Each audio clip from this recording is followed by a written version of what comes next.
non dormi, perché sei qui, perché non parti per un weekend che ti riporti dentro di te. Cosa ti manca, cosa non hai, cos'è che insegui se non lo sai? Se la tua corsa finisse qui, forse sarebbe meglio così. Ma se afferri un'idea che ti apre una via e la tieni con te, come segui la scia, risalendo vedrai quanti cadono giù, e per loro tu puoi fare di più.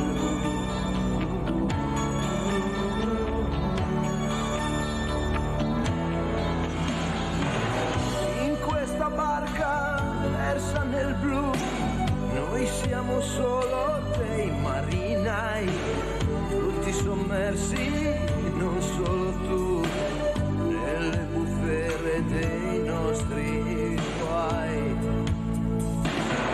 Perché la guerra, la carestia, non sono scene viste in TV, e non puoi dire lascia che sia, perché ne avresti un po' colpa anche tu. Si può dare di più, perché dentro di noi si può usare di più, senza essere eroi. Come fare non so, non lo sai neanche tu, ma di certo si può dare di più, perché il tempo vola sulle nostre vite, rubando i minuti di un'eternità. E se parlo con te e ti chiedo di più, è perché te sono io, non solo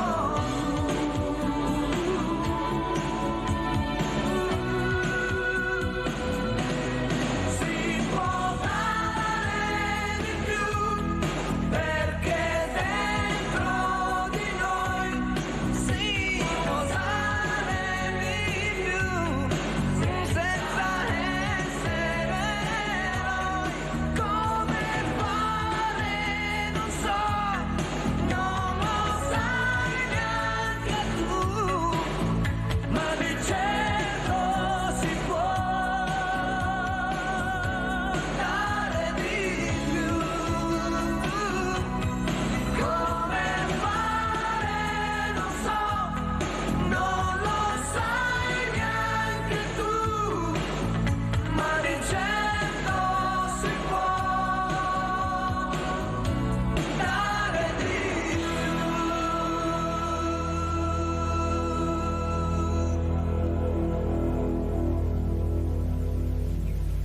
Buongiorno, buongiorno. Quelli che dovrebbero dare di più ce ne sono, e tantissimi, tantissimi. Noi ce la stiamo mettendo tutto, e noi del mondo del volontariato penso di più di così non possiamo dare.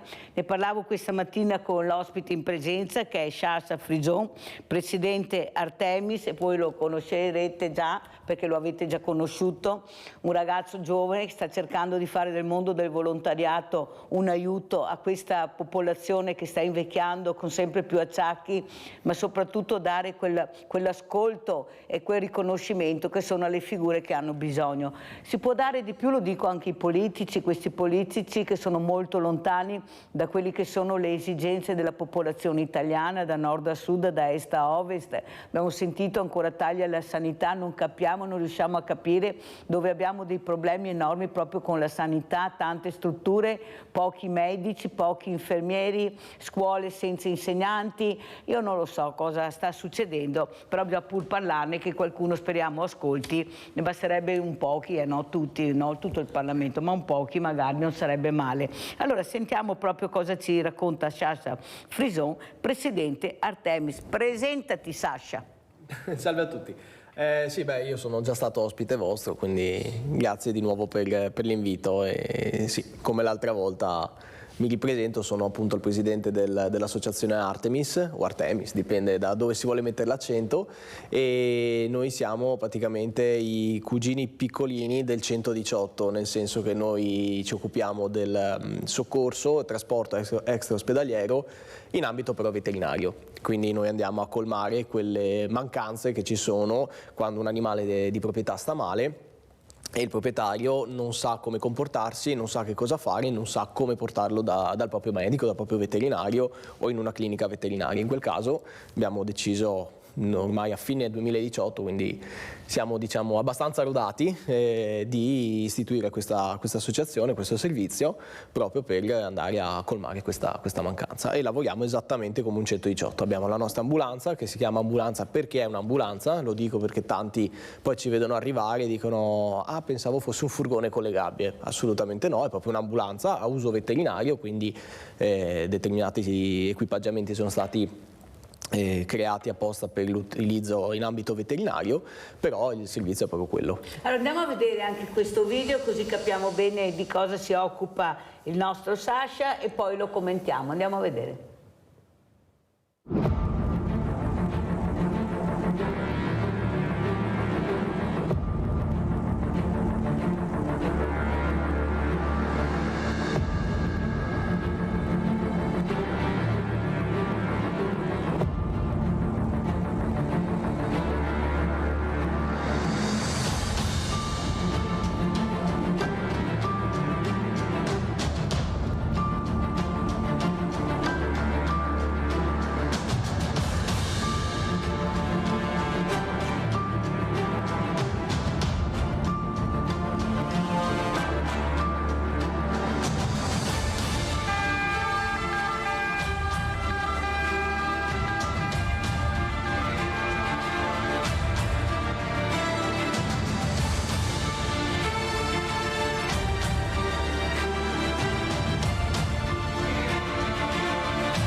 Allora, io ho invitato questa mattina Shasa, non Sasha, Shasa, e poi spiegheremo che nome è un po' particolare, non abbiamo mai sentito un nome strano, ma ha un significato, perché voglio capire dove stanno andando a parare i giovani e l'obiettivo, specialmente quelli che hanno deciso di fare volontariato. Pochi nelle associazioni, ma quei pochi con le idee molto chiare. Dove si avvicinano questi giovani? Agli animali, all'ambiente. Ecco, sono settori proprio dove loro cercano di mettere del suo e si arruolano in queste associazioni, nel vero senso della parola, come volontari. Però ci mancano da tutte le altre parti. Allora, Shasi, io vorrei capire, secondo te, perché non li intrighiamo, perché non si fidano, perché hanno altre idee, perché c'è qualcosa che non torna. 7.000 associazioni di volontariato, 7.000 nel nostro territorio, e non abbiamo i giovani, pochissime associazioni, a parte qualcuno che ha il campanile grande, che dice io ho tutto, però la maggioranza non abbiamo questi giovani. Tu sei un giovane, hai giovani che seguono questo bellissimo progetto, cosa vuoi dire? Secondo te perché non riusciamo a intrigarli? Allora, sicuramente l'ambito fa tanto. Come hai detto te, si avvicinano agli animali, all'ambiente, però secondo me, nella mia esperienza, magari posso dire il come prenderli è tanto, nel senso, noi come associazione ci siamo messi anche tanto in gioco con le scuole e quindi diamo anche l'opportunità ai ragazzi che fanno appunto le scuole, che hanno poi durante il loro arco, il loro percorso di scuola, questa alternanza scuola-lavoro.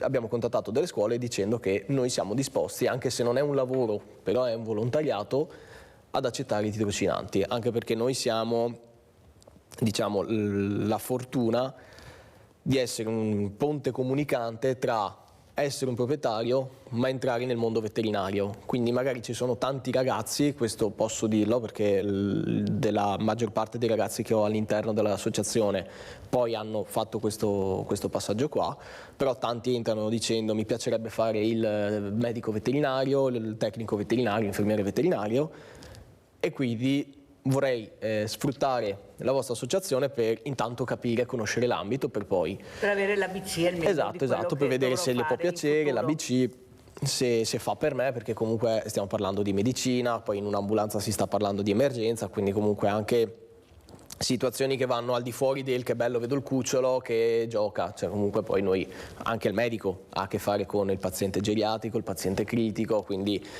lavorare con l'animale nell'ambito veterinario non è solo che bello vedo il cagnolino, il gattino, è medicina a 360 gradi. Allora ti interrompo un attimo perché abbiamo perso Rinaldo, ma ha preso la linea Mirko, tanto Rinaldo adesso riprende. Vai Mirko, ciao, ben arrivato.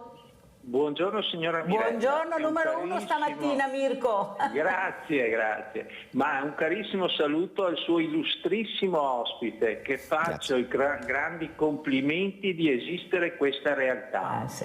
Noi, signora Mirella e al suo ospite, abbiamo adottato 2 gatti, i quali, anche 3, uno è mancato, e uno pensi che 2 anni fa l'avevano buttato dentro in una scatola chiusa per agosto, che stavamo per andare via e se stava dentro quella scatola moriva. L'abbiamo preso, l'abbiamo portato dal veterinario, l'abbiamo curato, oggi ce l'abbiamo in casa, è una compagnia meravigliosa. Però è giusto che esista questa realtà che a volte è sconosciuta, perché molto spesso tante associazioni importanti come questa non si conosce l'esistenza, e questa è la cosa grave, perché abbiamo tante associazioni, come diceva lei signora Mirella, ma quelle importanti come questa, io la ritengo importantissima, non si sa dell'esistenza. Ecco, infatti ho voluto telefonare perché sia pubblicizzata, complimenti sempre a voi della trasmissione Sveglia Veneti, un complimento al Signore e grazie di esistere di questa associazione. La saluto e sempre buon lavoro e complimenti alla sua trasmissione. Grazie sempre Mirko, sei sempre gentile Mirko. Sì, io cerco di far conoscere anche realtà che magari non si conoscono. L'unica rabbia che ho Mirko è che devo sempre chiamarli io, perché loro non chiamano mai, loro sono sempre nell'ombra, invece bisogna, come dice Mirko, avere una certa visibilità perché la gente ha piacere di conoscere, di sapere, di essere aiutata da queste associazioni che ci sono. Prego Shasa. Allora Shasa intanto spiega perché Shasa, cosa vuol dire Shasa? Allora il mio nome viene da un libro di Wilbur Smith, La spiaggia infuocata, e praticamente è il protagonista di questa storia ambientata in Africa e niente, i miei genitori l'hanno letta, si sono appassionati alla storia, al personaggio e hanno voluto chiamarmi come il personaggio. Bella questa e il nome storia. significa buonacqua. Buonacqua. Buonacqua. Ah, che bello. Allora, continuiamo con questi giovani che si parlava prima, dove bisogna prenderli, io sono anche stanca di dirlo, nelle scuole, però anche là non è sempre facile, perché devi trovare il dirigente che capisce, ecco, gli insegnanti lo stesso, non è così semplice entrare nelle scuole, o sbaglio? Anche qua dovrebbero, almeno anche magari nel pomeriggio, cercare di indirizzare questi ragazzi anche al mondo del volontariato, naturalmente chi vuole vuole, ma visto che nelle dichiarazioni loro hanno detto che noi li abbiamo intervistati, che vogliono essere intrigati, vogliono manualità anche nel pomeriggio, una scuola che funzioni anche il pomeriggio non sarebbe male. Cosa dici Shasa? No, assolutamente. Poi come hai detto adesso a te, bisogna trovare la scuola, il dirigente, l'insegnante che ovviamente diciamo ti dà corda, nel senso che forse quello che tanto va a frenare è che appunto poi è volontariato, ma loro devono fare alternanza scuola-lavoro nel loro ambito. Allora è vero, se non si può sfruttare l'alternanza scuola-lavoro, magari creare qualcosa inerente a, perché comunque sono discorsi che non avrei mai pensato di fare, perché prima di entrare nel volontariato e essere il presidente di un'associazione di volontariato erano discorsi che diciamo non mi toccavano, però effettivamente io vedo che la maggior parte della nostra società è basata sul volontariato. Basti pensare, noi nel nostro piccolo con l'animale, però il 118 è basato, che si appoggia con anche associazioni di volontariato, i vigili del fuoco hanno anche le sezioni di volontari, la protezione civile, cioè comunque non è una fetta, diciamo, faccio il signore che fa attraversare i bambini per le scuole, che sono utilissimi anche quelli, per l'amor di Dio, però non stiamo parlando di volontariato becero, passami il termine, stiamo parlando che il volontariato è basato anche proprio nel mondo del soccorso, dell'emergenza, cosa che magari non useremo mai, ma quando la usiamo è buono sapere E che c'è invece la io gente. penso che l'abbiamo molto usata, Shasa, specialmente con il Covid. Ah beh, sì, assolutamente. L'abbiamo usata tantissimo, questo volontariato che si è messo in prima linea e che andava nelle case rischiando anche noi a anche. portare le borse della spesa, aiutare le persone in difficoltà. Questo volontariato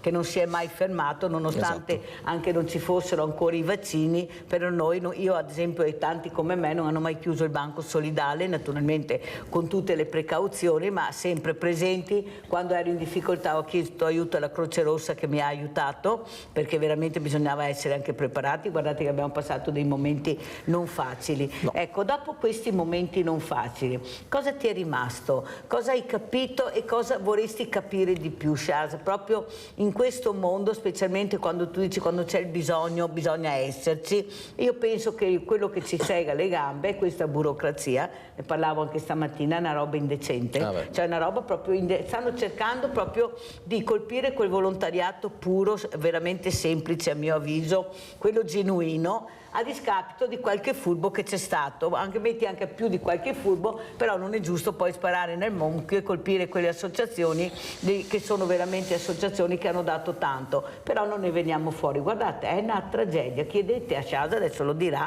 cosa dobbiamo fare con la burocrazia, preparare dati. Oh, stamattina ho detto io non ne posso più. Prego Shasa, cosa vuoi dire? Ecco, cosa vorresti dire alla politica, ad esempio, quelli che si occupano di questo? Ma è possibile che i burocrati abbiano deciso di farci impazzire in questa maniera? Diciamo i burocrati fanno loro, nel senso, i burocrati sono burocrati e quindi magari sono abituati a lavorare con questi dati.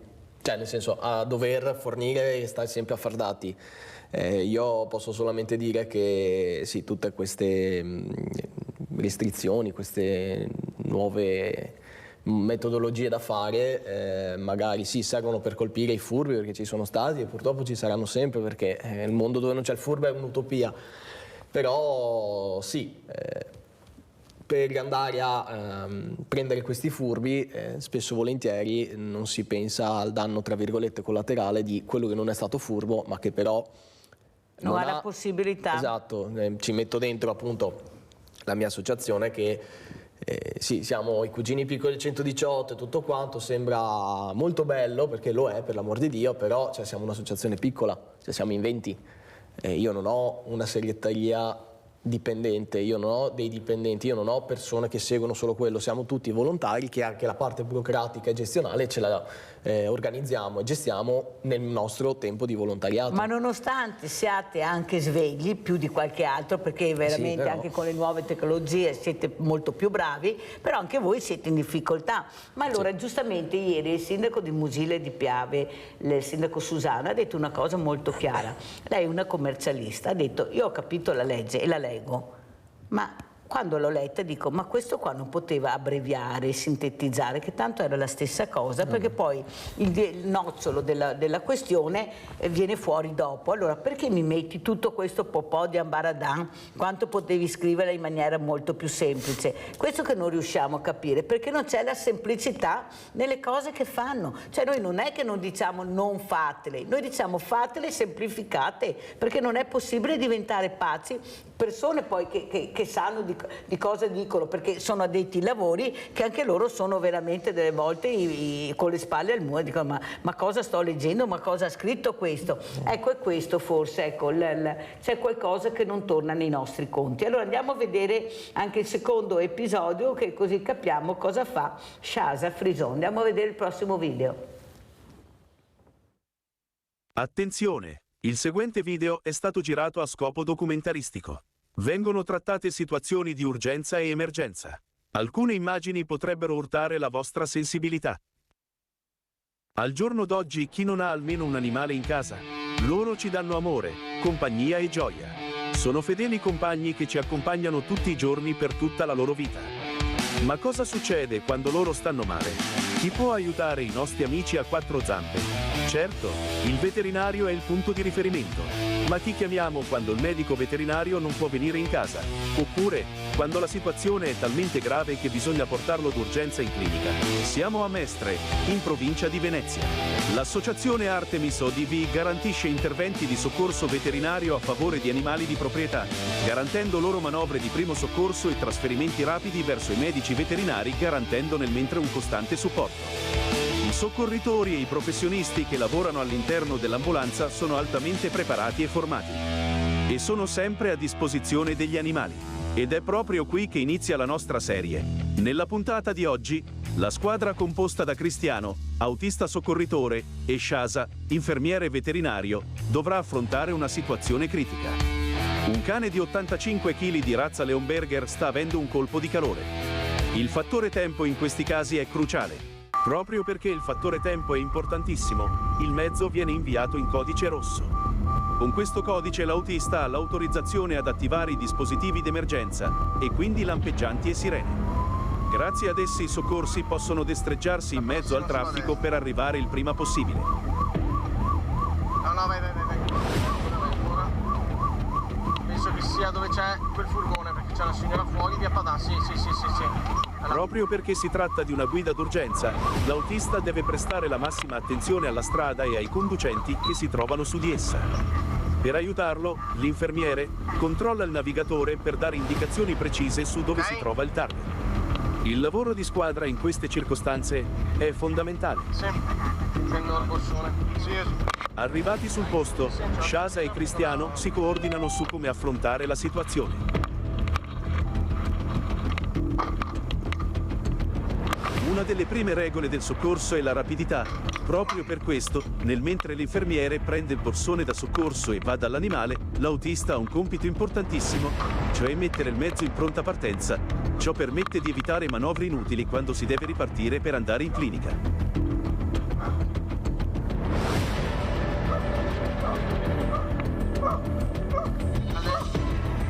Ok, non è lui. Non è un problema.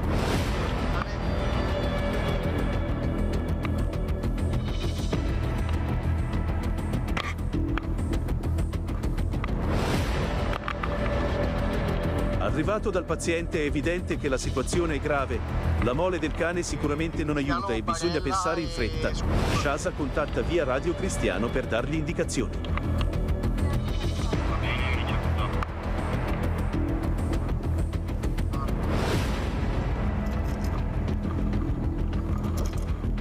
Da quant'è così? Per capire come intervenire bisogna prendere un'accurata anamnesi. I proprietari spiegano come è avvenuto l'evento e riferiscono che hanno preso la temperatura appena chiamato i soccorsi. La temperatura è di 41 gradi. Una temperatura così alta è pericolosissima e il rischio di decesso è sempre più alto. Ok.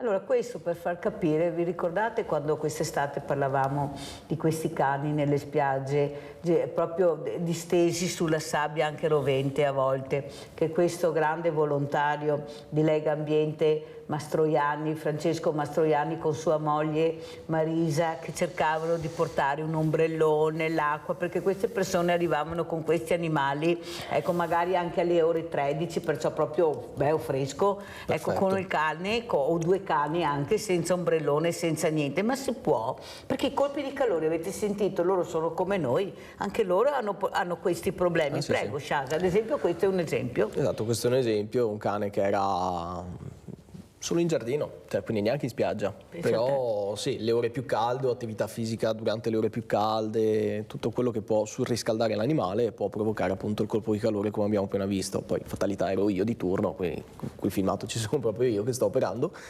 E sì, capisco anche la volontà del proprietario di stare insieme al cane, voler andare in spiaggia col cane, che la posso anche condividere, però bisogna sempre pensare, nel senso, Loro non sono come noi che ho caldo, madonna sto sudando, loro non hanno le ghiandole sudoripare e dissipano il calore tramite l'atto dell'ansare, quindi quello che fanno sempre quando hanno caldo, e dai polpastrelli. Ovvio che andare a termoregolare in quella maniera piuttosto che sudare, diciamo che è meno efficiente. E quindi loro quando fanno questo atto, però la temperatura è talmente alta che questo loro modo di dissipare non va a compensare, quello che avete visto è il risultato.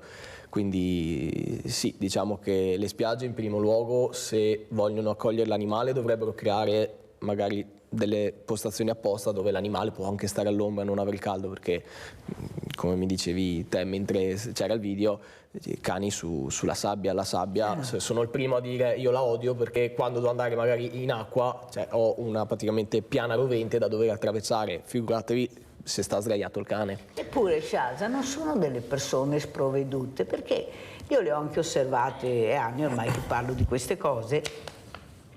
Sono persone anche al di sopra di ogni sospetto, che dovrebbero anche capire queste cose, cioè non sono proprio dei trogloditi, eppure vieni dalla mamma, vieni dal papà, Morino, anche no, che dice il can, proprio anche no, e vedi che va dall'altro ombrellone dove c'è magari un po' di ombra, o si mette sotto la sdraia perché sta meglio. Ma possibile che non si riesca a capire? Cioè questa, secondo me, è un'ingiustizia verso questa creatura che non può neanche difendersi, perché come fa a difendersi? Più di far capire, guarda che proprio non sto bene, guarda dove mi metto, cerca di capirlo, niente da fare. E poi questi bagni continui, questi tiri continui di questi bastoncini, queste palline che li vedi che basta, non ne posso più, dai vai a prendere la pallina, e sì, guarda la pallina, cioè perché? Eppure l'informazione, cioè come fai a prendere un animale e poi non avere il rispetto di questa, che poi ti dà tanto di quell'amore, tanta di quella gentilezza, tanta,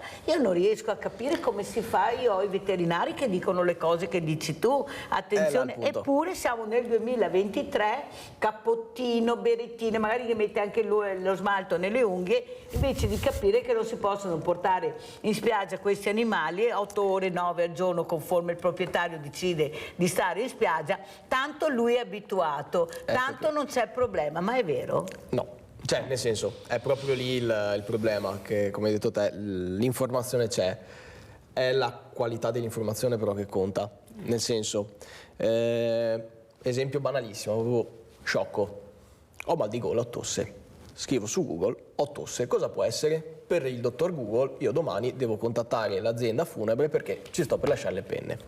Stessa cosa qua, cioè quando ci si va a informare bisognerebbe informarsi da professionisti o da persone dell'ambiente, perché l'amico mi ha detto questo, ho rivisto su Google, eccetera, eccetera, eccetera, crea solamente gran confusione.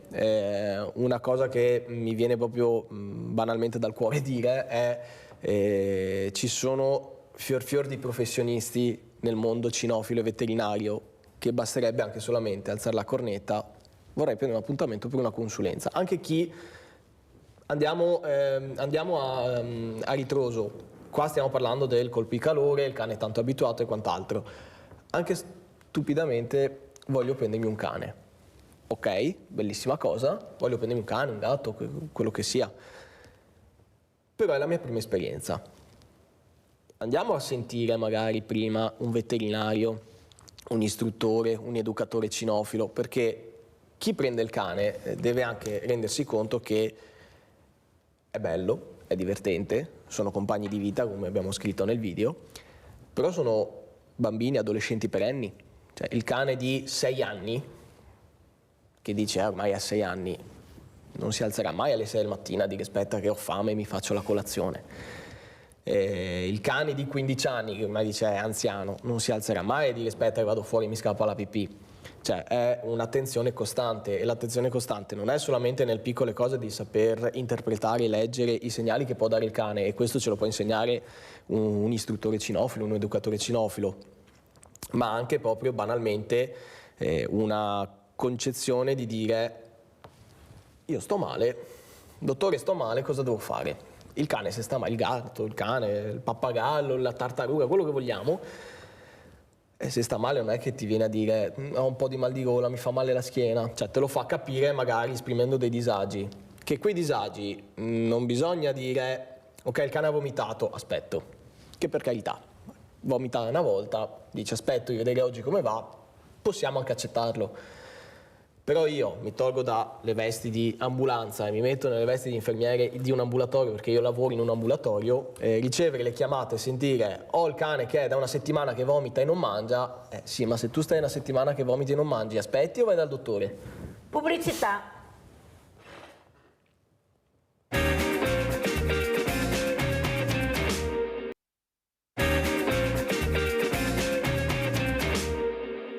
La mancanza della pista da bob riduce, lo sapevamo già da prima, allo sci alpino femminile e al curling le manifestazioni sportive che si svolgono qui a Cortina. Belluno non deve essere sicuramente dimenticata, anzi il nome non deve essere solo sulla scritta Milano Cortina. Una scelta intempestiva, ora al lavoro per valorizzare Cortina nell'evento olimpico, lo afferma il presidente della provincia Roberto Padrin dopo la decisione del governo fuori tempo massimo. La sua è la prima di una lunga serie di prese di posizione alla notizia del dietrofront sulla Eugenio Monti 2. Un colpo in linea assestato da lunga distanza per chi in fondo si faceva cullare dal sogno. È stato fatto un passo falso, un'occasione sprecata, afferma la numero 1 di Confindustria Belluno Dolomiti Berton, che insiste sul nodo prioritario delle infrastrutture, mentre per il suo omologo veneto Enrico Carraro le parole di Malagò pesano come pietre, sono una sconfitta per tutto il paese. Sinceramente è una decisione che mi lascia stupito, perplesso, anche perché portare all'estero una parte delle Olimpiadi la trovo assolutamente discutibile. Lascia molta preoccupazione e anche un po' perplessi questa scelta, vedremo le motivazioni, vedremo anche quale sarà la scelta definitiva che verrà messa a terra. Dispiace moltissimo, purtroppo le gare che sono state fatte hanno visto l'assenza di partecipanti. Il tema, lo dico da assessore al lavoro, dei costi delle materie prime, del problema anche delle persone da impegnare è stato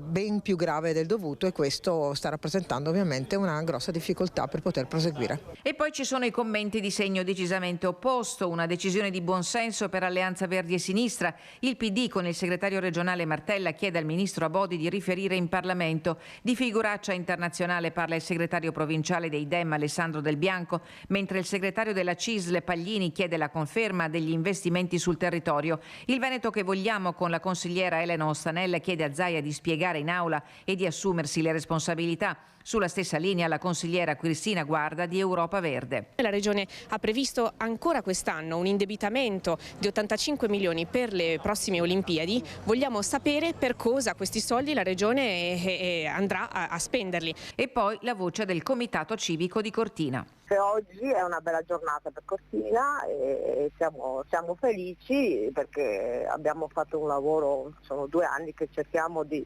lavorare ai fianchi e dopodiché anche andando in piazza. Allora è con noi proprio Cristina Guarda, consigliere Regione Veneto, Europa Verde. Buongiorno Cristina Guarda, grazie di essere qui. Allora siamo partiti con le reazioni. Io ieri mattina ho detto se l'Italia è in mano agli imprenditori o ai prenditori, che sono 2 cose diverse, molto diverse. Vorremmo anche capirlo, specialmente io che mi occupo di fragilità.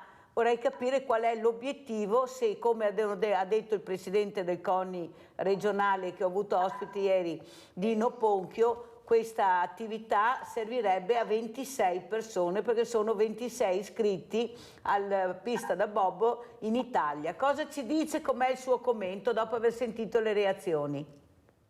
Allora, anzitutto voglio ringraziarvi per dare questo spazio a questa discussione che per anni in realtà è passata sotto traccia, perché in realtà io con Europa Verde e i bellunesi e gli ampezzani stiamo lavorando su questo tema dal 2020, facendo emergere i ritardi della Regione del Veneto, che sono la vera causa del cortocircuito di oggi. Cioè, se non ci sono i tempi per fare la pista da bob, motivo principale per cui le aziende non hanno partecipato ai bandi di gara, è perché dal 2018 al 2021 la Regione del Veneto non ha fatto nulla di quello che doveva per pianificare i lavori. Poi dopodiché ci sono delle criticità che sono di natura economica, ambientale e sociale. Cioè economica perché spendere 124 milioni per fare una pista da bob in un'epoca di emergenza energetica, sanitaria, sociale, eccetera, è assolutamente inopportuno, perché i ritorni, l'indotto è assolutamente sovradimensionato rispetto alla realtà delle altre piste da bob in giro per il mondo, non soltanto in Europa. Ma è anche un problema di natura economica per il futuro, perché causerà una perdita di gestione annua, cioè dei costi che il pubblico dovrà sostenere perché la pista non si regge da sola economicamente, di almeno 500.000 euro. Questi numeri si affiancano al disagio da un punto di vista ambientale, col taglio di 3 ettari di un lariceto che ha più di 100-150 anni.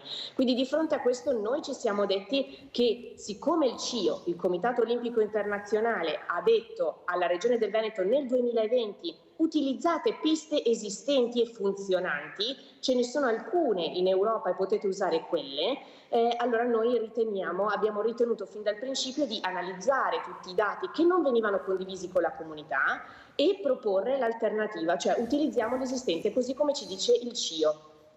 Allora abbiamo Paola da Padova. Ciao Paola. Sì, buongiorno Mirella, buongiorno ai tuoi ospiti, grazie mille per l'opportunità. Buongiorno. Allora, penso che sia stata una decisione giusta quella per il no pista da bob, però volevo anche sollevare altro problemone qua a Padova, 500 milioni di euro per la seconda linea del tram e 3.000 alberi tagliati. Quando vi sarà il disastro qua poi di traffico, con dei minibus elettrici, con la spesa massima di 100 milioni si potrebbe fare l'inverso, oltretutto rotaie che non fanno neanche più, che costa 4 morti e un sacco di feriti. Però se mi permetti volevo anche fare i complimenti al signore che hai a fianco, complimentissimi per il soccorso dei cani, chiedere se può dare dei riferimenti dopo che è chiusa la telefonata e l'area dove loro lavorano, fra virgolette, perché è veramente di fondamentale importanza, oltre di grande civiltà, perché ahimè né altri umani, e questa è una forma che giustamente te ho sentito Mirella dire più volte perché è giustissimo, è una forma raffinata, fra virgolette, scusami il termine, non mi viene altro, di maltrattamento, però ecco, ricordiamoci dei canini lager, di tutti i maltrattamenti che femo, abbandoni e brusemo gli animali per il gusto io che me ne occupo un po' dei maltrattamenti, vedo di tutto e di più, quindi grazie mille al tuo ospite, grazie mille per l'informazione che fai.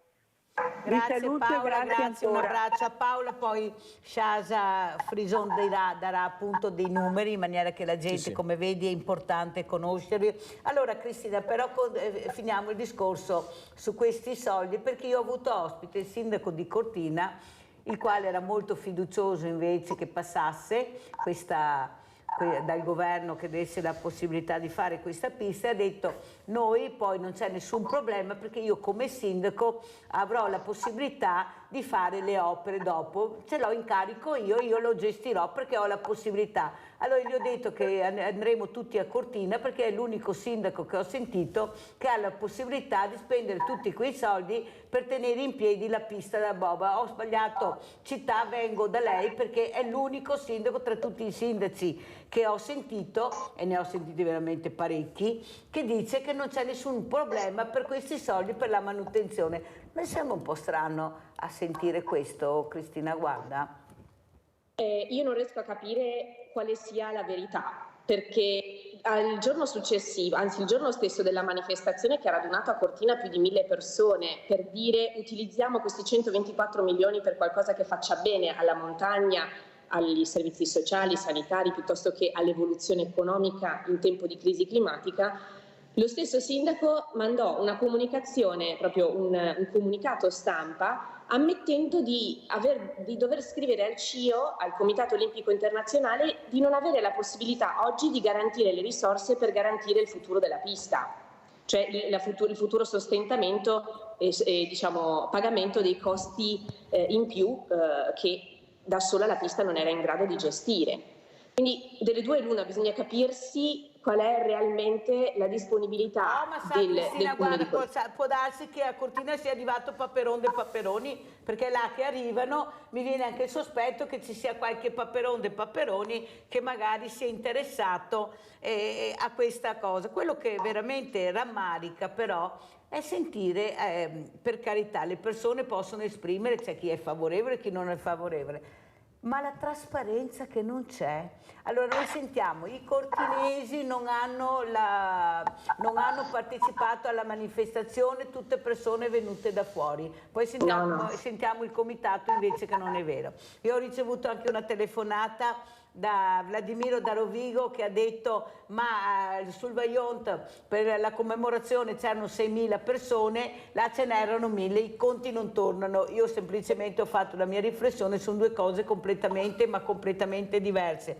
Ma quello che io vorrei capire, ma perché non c'è trasparenza sui soldi nostri? Perché alla fine sono soldi nostri, perché se sono anche soldi europei, sono sempre soldi anche nostri. Perché non c'è trasparenza? Non sappiamo mai come vengono utilizzati, perché è stato deciso questo da pochi sulla pelle di tutti gli italiani che sono tanti e non sappiamo mai come vanno a finire le cose. Cosa dici tu, Shasa, che stai facendo come me i salti mortali per rimanere nel mondo del volontariato, che se ne inventano una al secondo per farci fuori tutti, perché questa è la verità, e lasciare magari qualche campanile famoso, perché non sto pensando ad altro.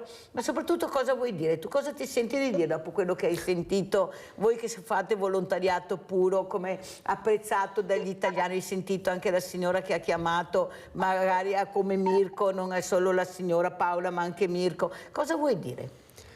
Beh, intanto grazie ai signori per i complimenti.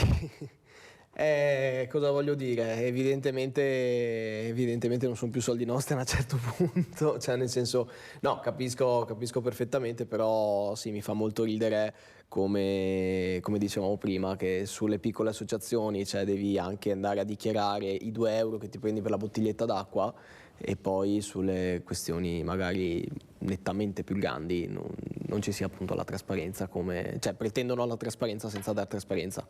Pretendono la trasparenza di chi è già trasparente, magari dove non c'è trasparenza non pretendono niente. Dai anche qualche indirizzo, qualche numero di telefono che la gente a casa ha piacere per conoscervi, sì, oppure certo, mettersi in contatto con voi, prego. Allora, per rispondere alla signora Paola che ha chiesto la copertura, allora noi purtroppo siamo l'unica del Veneto, quindi cerchiamo di aiutare il più possibile.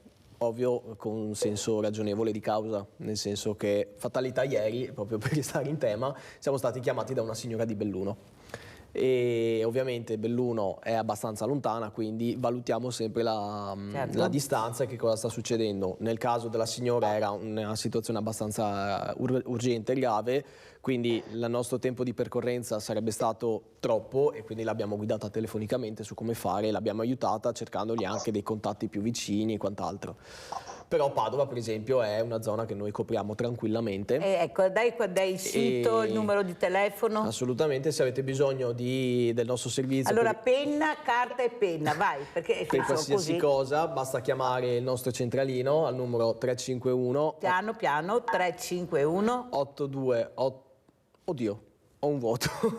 351 58, scusate. No, proprio un vuoto. Allora aspettate un attimo, lo torniamo intanto che lui lo scrive, lo recupera.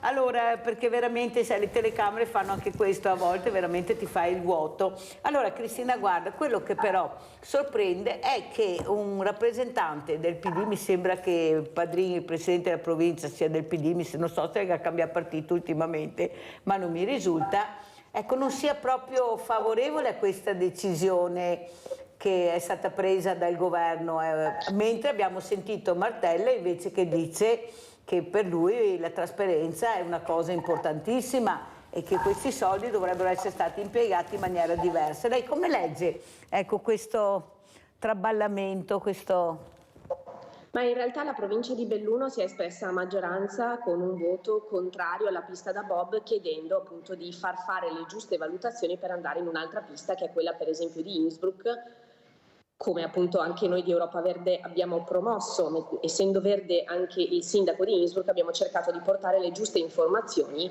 che in Italia non venivano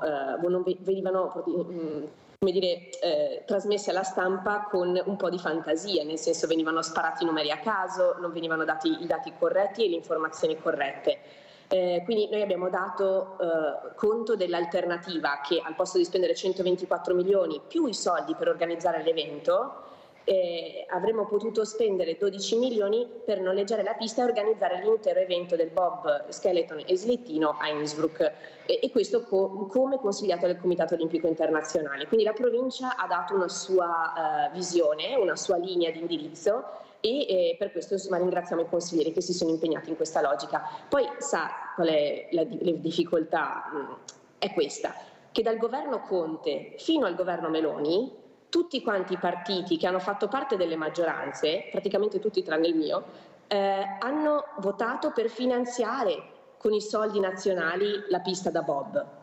Quindi questo significa che molti partiti hanno dovuto cominciare a fare un passo indietro rispetto alle decisioni prese in passato, e questo l'hanno fatto anche in Parlamento, perché il Parlamento, non so se lo sapete, ma ha votato contro la pista da bob di Cortina. Ha votato un ordine del giorno che è stato votato addirittura dalla Lega, quindi dagli stessi partiti che governano questa regione, che prima nelle interviste si sono scandalizzati.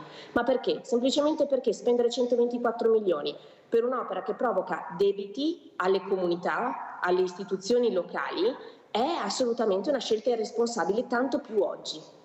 Allora, Cristina, guarda, però il presidente Luca Zaia è molto arrabbiato, ha detto adesso voglio altre cose, ecco, voglio che Cortina non venga dimenticata e ci siano altre attività. Cosa dice?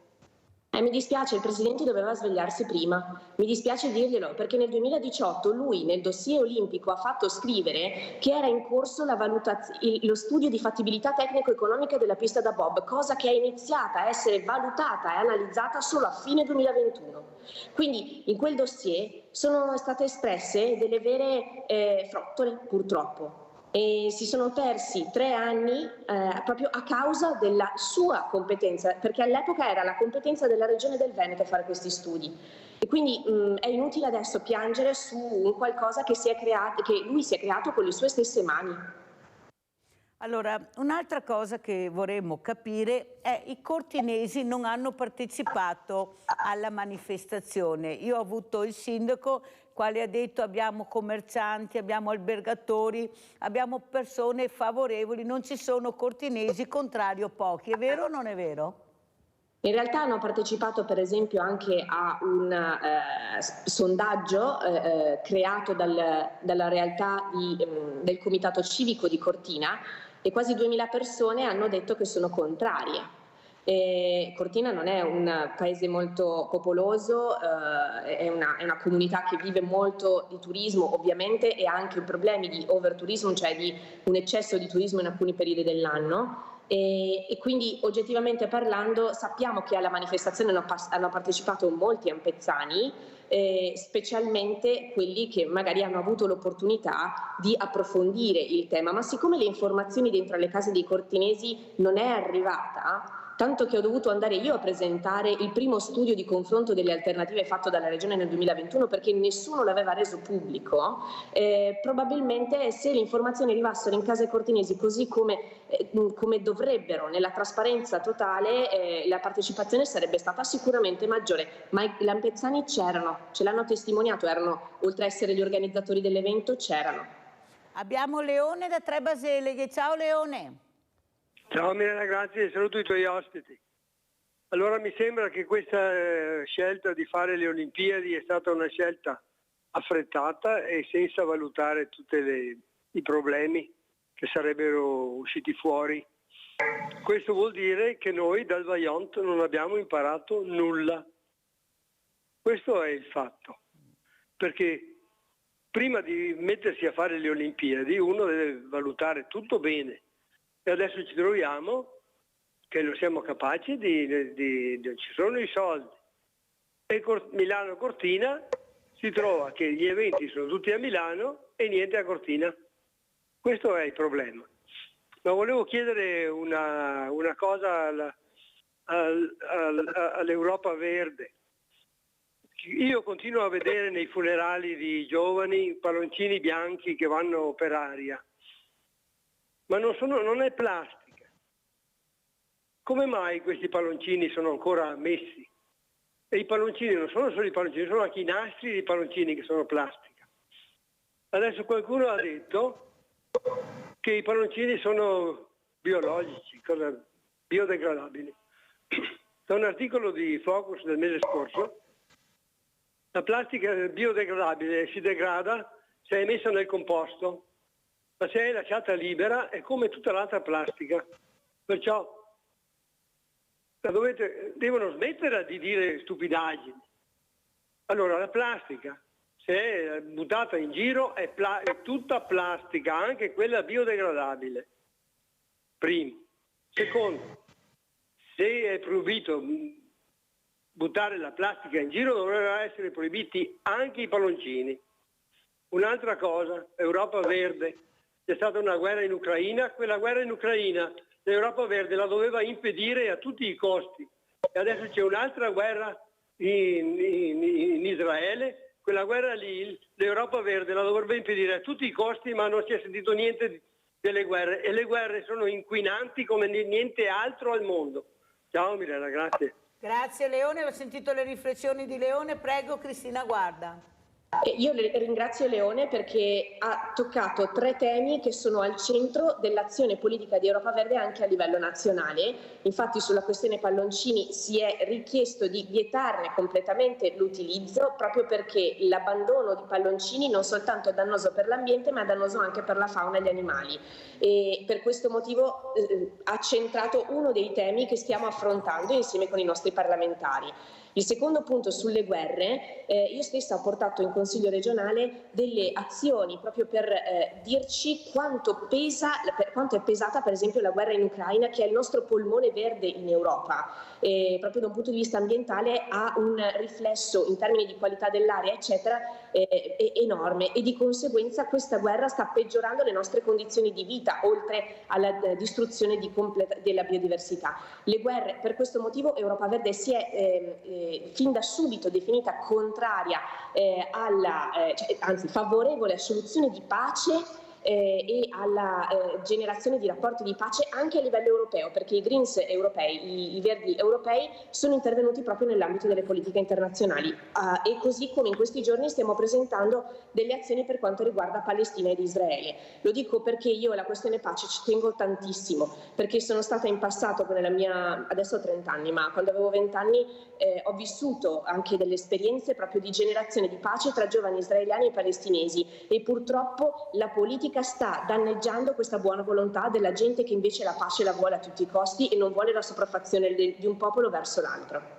Forse anche qualcuno si dimentica che l'Italia è il maggior fornitore di armi. Bravissima. Nessuno lo dice, è meglio anche dirlo. Bravissima. Siamo uno dei paesi più importanti come fornitore di armi, e non penso che Europa Verde da sola possa fermare la guerra, proprio non ci credo. Ecco, non ci credo, perché ci sono degli interessi, anzi stanno allargando sempre di più, perché il potere ha dato alla testa a qualcuno, non a tanti ma a qualcuno, ma ne bastano pochi per distruggere il pianeta, non è che ne servano tanti. Ecco, fanno una squadra da 3 o da 2 e distruggono il pianeta, questa è la verità anche con le armi che forniamo noi. Allora a questo punto io direi proprio di andare a vedere invece il secondo episodio dell'ambulanza, che visto che è stata molto, che è piaciuta e sono molto curiosi, interessati a questa ambulanza. Andiamo a vedere e poi salutiamo. Andiamo a vedere. E ora è pronto ad essere caricato sulla barella principale e trasportato d'urgenza in clinica. Questo è uno dei momenti più delicati del soccorso. Per sollevare il cane, vista la mole, i proprietari danno una mano alla squadra. Bisognerà coordinarsi alla perfezione per sollevare Duncan senza pericoli. Una volta posizionato sulla barella autocaricante, gli operatori procedono con un ulteriore cindiaggio. Questi cindiaggi servono a fissare l'animale alle barelle nel caso si spaventasse durante le operazioni di sollevamento, ma anche per una sicurezza ulteriore mentre il mezzo sarà in movimento. Questo perché se dovesse esserci una frenata brusca, il paziente deve sempre essere in sicurezza.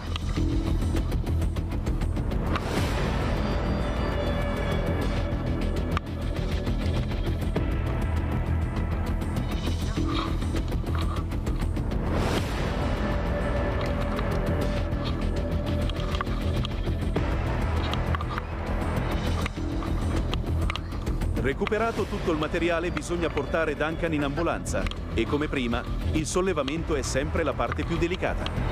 Attualmente Shasa e Cristiano, tra paziente e barelle, dovranno sollevare un totale di circa 150 kg.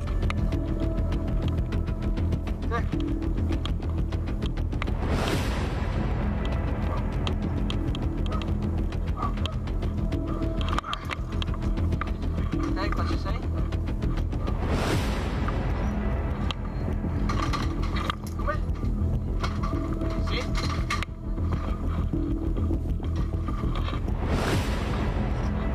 Una volta messo in ambulanza gli viene dato un supporto d'ossigeno. Shasa collega la maschera presente nello zaino al concentratore di ossigeno dell'ambulanza. Il concentratore, al contrario delle bombole, è un dispositivo che pesca direttamente l'aria atmosferica e la filtra. Questo permetterà di fornire a Duncan ossigeno senza correre il rischio che si esaurisca.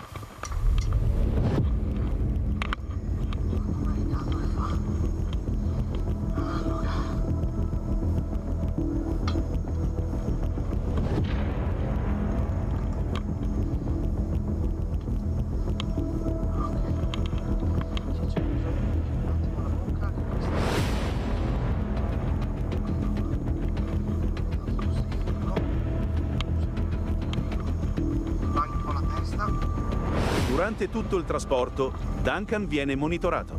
Gli viene bagnata la testa e le zampe per aiutarlo a dissipare il calore. I cani non hanno ghiandole sudoripare, quindi l'unico modo che hanno per termoregolare è ansando oppure dalle zampe.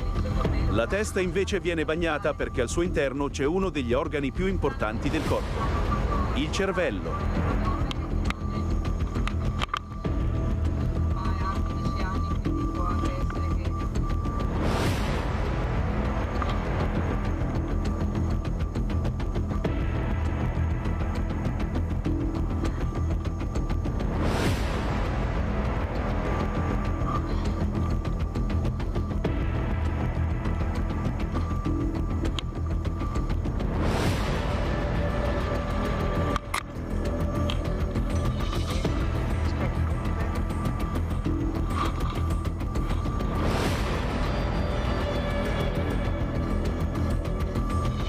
Duncan viene coperto con una speciale coperta refrigerante. Questa al suo interno contiene un gel che una volta entrato in contatto con una fonte di calore reagisce diventando freddo. Questo aiuterà Duncan a dissipare più rapidamente il calore. Quando si utilizzano questi dispositivi bisogna però sempre stare molto attenti a non abbassare di troppo la temperatura e di mantenerla sempre entro i valori fisiologici. Ecco perché i volontari dell'Artemis, prima di diventare operativi, affrontano un rigido corso di formazione e una volta operativi seguono degli addestramenti per rimanere sempre formati sulle tecniche di soccorso più recenti. Fortunatamente Duncan è rimasto stabile durante tutto il viaggio e ora può essere scaricato dall'ambulanza e portato dentro in clinica.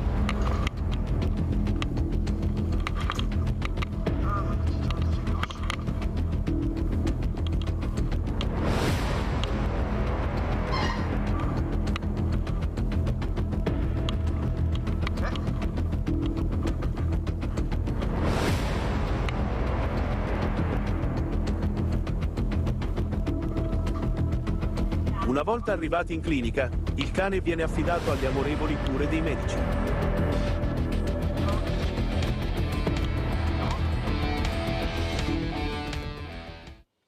Ecco, questo è il mondo del volontariato che dà, che si rimbocca le maniche e cerca di aiutare anche queste creature. Pensate all'animale, l'amico dell'uomo, delle volte trattato in maniera ignobile, come abbiamo visto, senza pensare che anche lui ha un cervello, ha un cuore.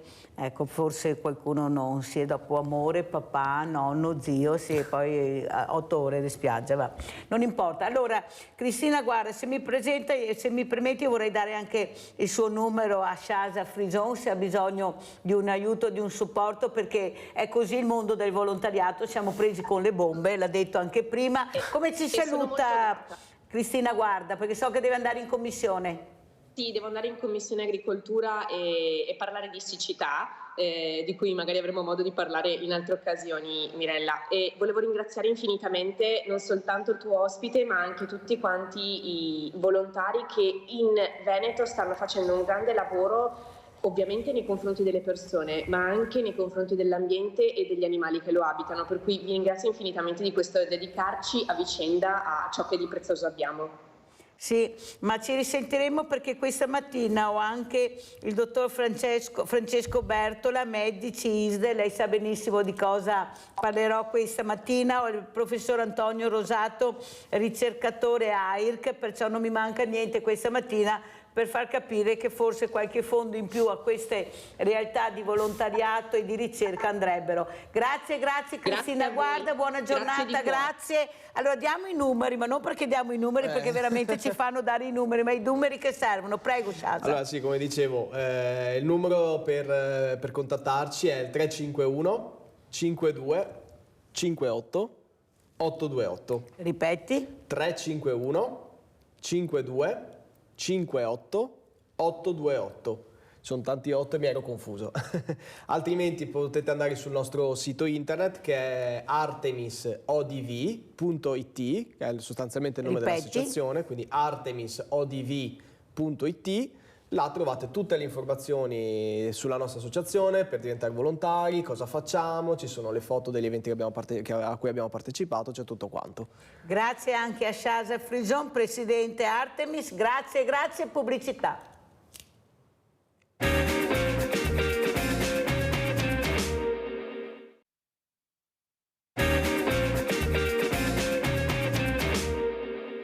Ridisegnare la distribuzione delle discipline olimpiche è l'imperativo anche il giorno dopo l'annuncio della clamorosa retromarcia del governo sulla costruzione della nuova Eugenio Monti a Cortina.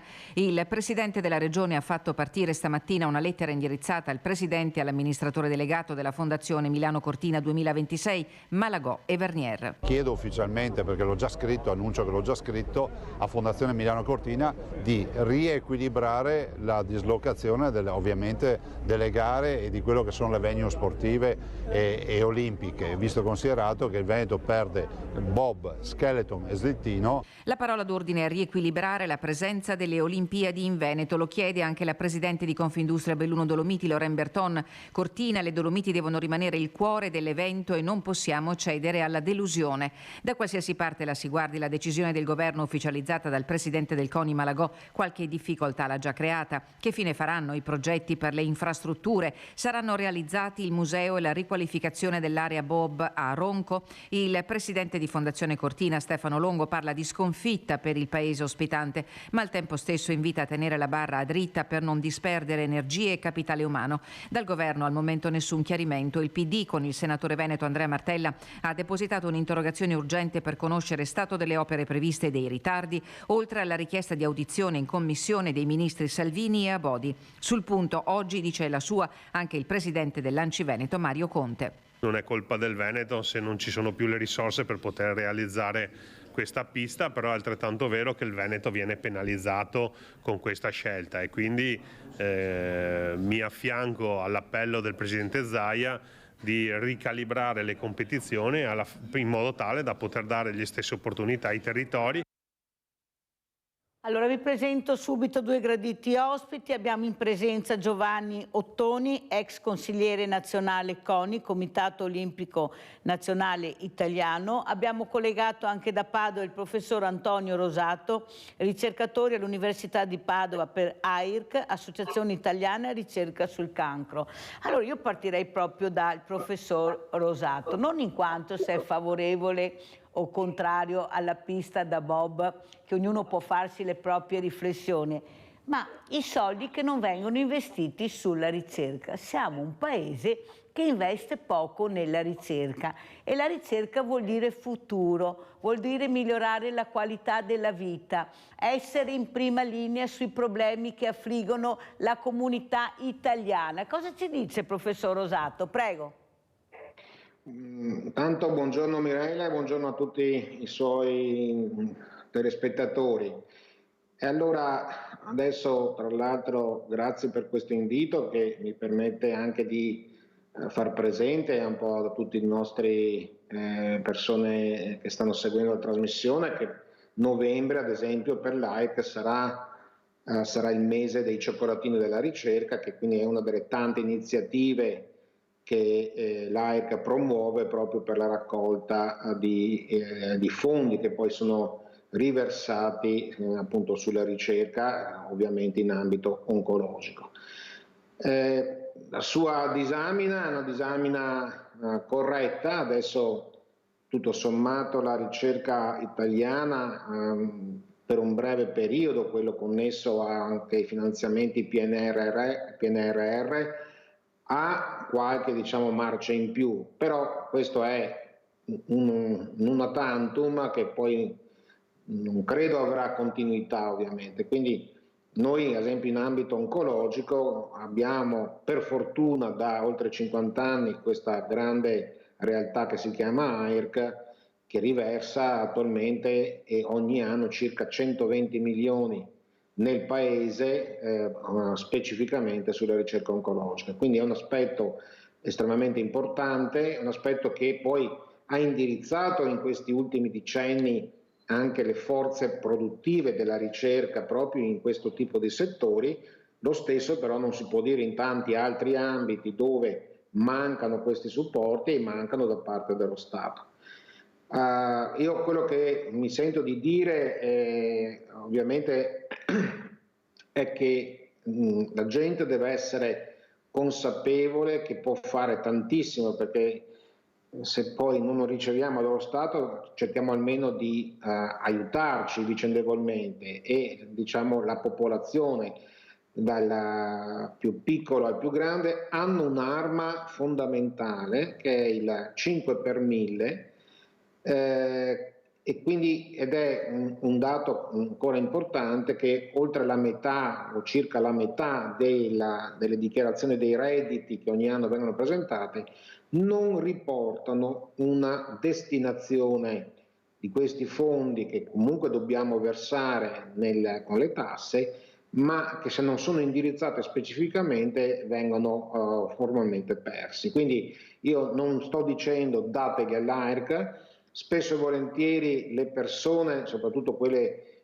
che si sono trovate a vivere problematiche di salute in ambito non solo oncologico, neurologico, per motivi nei trapianti, insomma qualsiasi sia l'ambito in cui si trovano ad aver avuto problemi, diventano molto sensibili a questi aspetti, devono secondo me farsi latori di questo messaggio per coloro che sono magari più fortunati, ma abbiamo in questo, il 5 per 1000, un'arma fondamentale proprio per poter impattare sulla ricerca, perché questi soldi poi vengono destinati. Quindi la gente lo segni, cerchi il numero di codice fiscale dell'ente in cui crede, perché ripeto non deve essere per forza assolutamente laica, ma sulla base del vissuto personale le persone diano o facciano questo piccolo impegno a donare a quelle associazioni, a quelle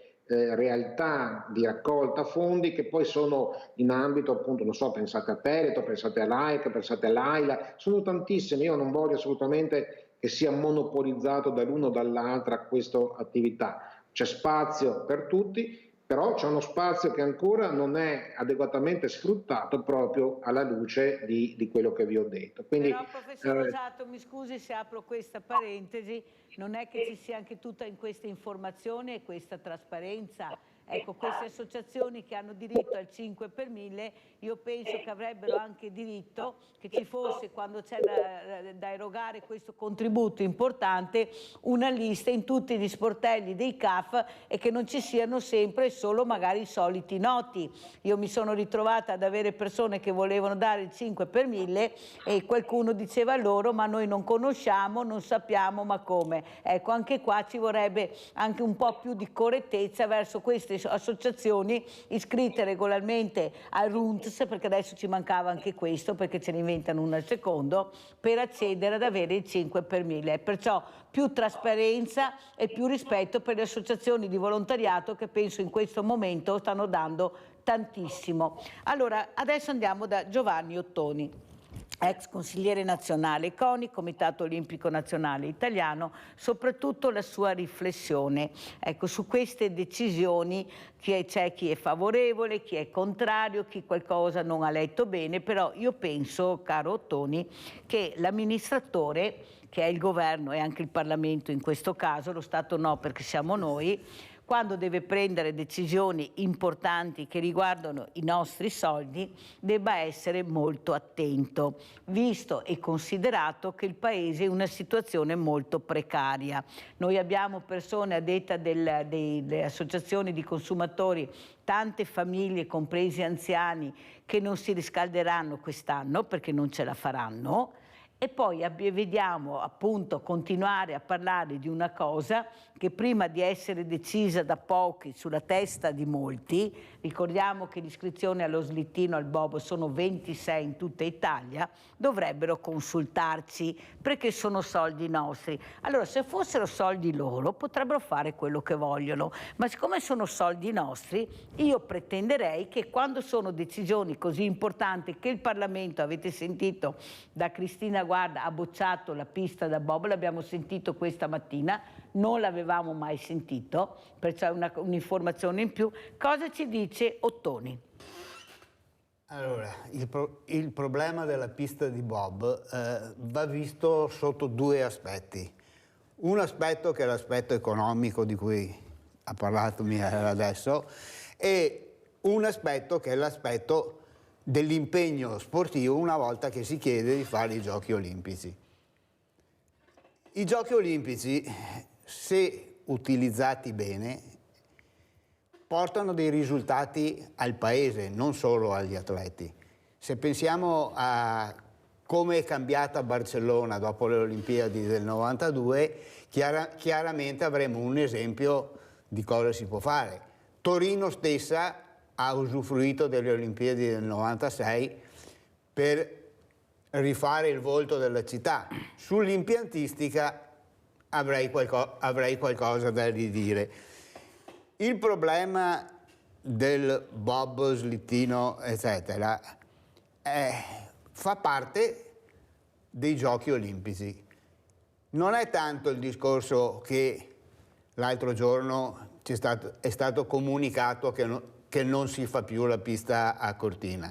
Ecco, qui avrei da ridire, non tanto per la scelta, perché le Olimpiadi sono state distribuite, diciamo, tra le due regioni praticamente, perché sì, Milano, Cortina, in realtà Lombardia e Veneto. Ma il problema è che una volta fatte, è brutto dopo 2 anni, perché questo è il discorso, far marcia indietro. Stiamo diventando i campioni da marcia indietro. Volevamo le Olimpiadi a Roma o Venezia, che poi sono finite a Tokyo, e anche lì, partiti in un certo modo, cambiato governo, cambiato discorso. Ecco, questo è l'aspetto negativo della faccenda. Chiaramente si poteva sia utilizzare ancora il Piemonte, diciamo, con la pista utilizzata per le Olimpiadi del 96, ma sia si poteva, visto che si fanno i rapporti decentrati, diciamo così, per le varie attività, o per le varie discipline che costituiscono i Giochi Olimpici invernali, c'era la possibilità di farla per esempio in Austria, che è vicina. Ecco, chiaramente era un qualche cosa che andava visto a livello sia olimpico, ma sia anche di governo, senza dover poi fare quello che di fatto diventerà, che dovremo andarle a fare o in Piemonte o in Sera. E sono perfettamente d'accordo con quanto abbiamo sentito prima da parte del Presidente del Veneto. Chiaramente, se viene tolto tutto l'aspetto, chiamiamolo sport del ghiaccio, escluso il pattinaggio, al Veneto. Se vogliamo continuare a chiamarle, credo che ne abbiamo tutto il diritto, Olimpiadi Milano-Cortina, vanno ridistribuite le varie discipline, perché altrimenti ci troviamo a fare una disciplina in un'Olimpiade che non è più nostra. E questo è un altro discorso. Ma la mia domanda è questa, qui mi rivolgo anche al professor Rosato. Allora, Ottoni, intanto io dico meglio tardi che mai, se questo potrebbe aver danneggiato il paese. Io ieri ho avuto una delle migliori urbaniste che abbiamo in Italia, la professoressa Mazzoleni, che insegna all'Università di Venezia urbanistica, la quale ha detto, ma il Vajont non ha insegnato niente forse? Nel senso che lei ha spiegato molto bene, ed è una addetta ai lavori, non è una politica, è una che ha studiato, che il territorio cortinese è molto fragile rispetto a quello piemontese. L'ha detto un'addetta ai lavori. Perciò io penso, caro Ottoni, che prima di fare una cosa del genere, decidere di farla là, perché Cortina è la regina delle Dolomiti, si dovrebbe guardare il danno che può provocare questa struttura. C'è o non c'è questo pericolo? C'è, perché è una situazione di fragilità. Questo l'ha detto la dottoressa Mazzoleni. Allora, quando stiamo male, noi andiamo dal medico e il medico ci dice di che malattia soffriamo e cosa fare per curarci, cosa fare e cosa non fare. Allora è inutile, a mio avviso, questa è una mia riflessione, ostinarsi su una cosa che non sai. Primo, non hai i numeri per dire che avremo quello, sono numeri ipotetici. Secondo, abbiamo esperienze di Cortina, l'ha detto lei, del Piemonte, tutte piste abbandonate perché poi non sono state supportate economicamente per rimanere a galleggiare. Terzo, siamo il paese dei furbi. Lei ride, mi viene da piangere, siamo il paese dei furbi e sappiamo benissimo i furbi quando sentono odore di denaro dove arrivano e cosa fanno. Allora non le sembra che questi governatori, questi presidenti, abbiamo sentito il Parlamento ha detto no, non saranno mica tutti stupidi che hanno detto no a questo progetto, c'è qualcosa che non torna? Ogni volta si deve arrivare alla fine, non fare a monte invece le valutazioni, visto che abbiamo gli addetti ai lavori che fanno questo. Cosa ne dice professor Rosato? Non la sentiamo? Mi sentite? Adesso sì. Mi coglio un po' impreparato, stavo dicendo, nel senso che sono totalmente fuori del mio seminato. A me l'unica considerazione che posso fare in questo ambito è che mi sembra che in questo paese manchi sempre un po' un aspetto fondamentale, che è quello della programmazione, cioè i numeri si sanno da tanti anni, ma nessuno può prendere l'impegno di fare veramente una programmazione a medio e lungo termine, che forse potrà essere magari non particolarmente soddisfacente da un punto di vista di impatto politico, ma che sicuramente lo sarebbe a livello sociale. Quindi io presumo, ma ripeto, sono considerazioni che io posso fare così a caldo, senza avere minimamente, e me ne scuso, il polso della situazione. Se giustamente io sono orgoglioso che ci sia questa opportunità anche per il Veneto, per queste Olimpiadi, però le problematiche presumo si conoscessero e credo che dovevano essere affrontate fin dall'inizio con un'adeguata programmazione. Quindi se adesso vengono dei nodi al pettine, mi sembra che qualche tassello sia mancato, diciamo, in queste programmazioni o in questa analisi. Insomma, se come diceva lei è stata anche interpellata, lei ha avuto, apprendo da lei, dalla trasmissione, che ieri c'era la collega Mazzoleni, appunto un urbanista che dice che le condizioni poi ambientali non sono adeguate.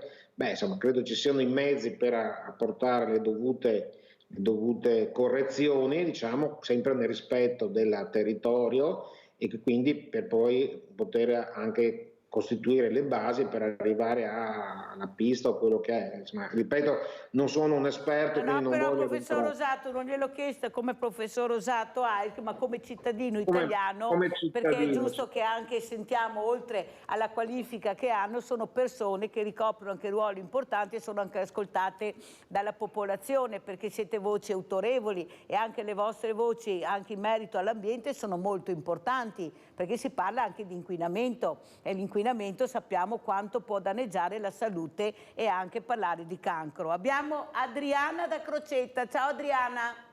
Ciao. Non addetta ai lavori, io sinceramente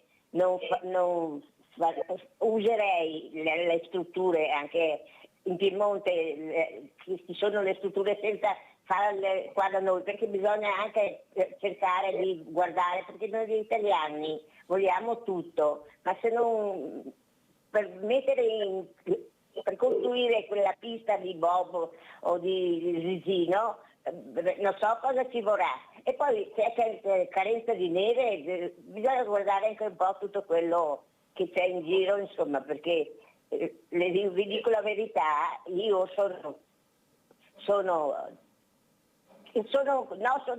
contraria a fare questo lavoro, perché viene a costare tanti soldi, penso, e sono soldi nostri.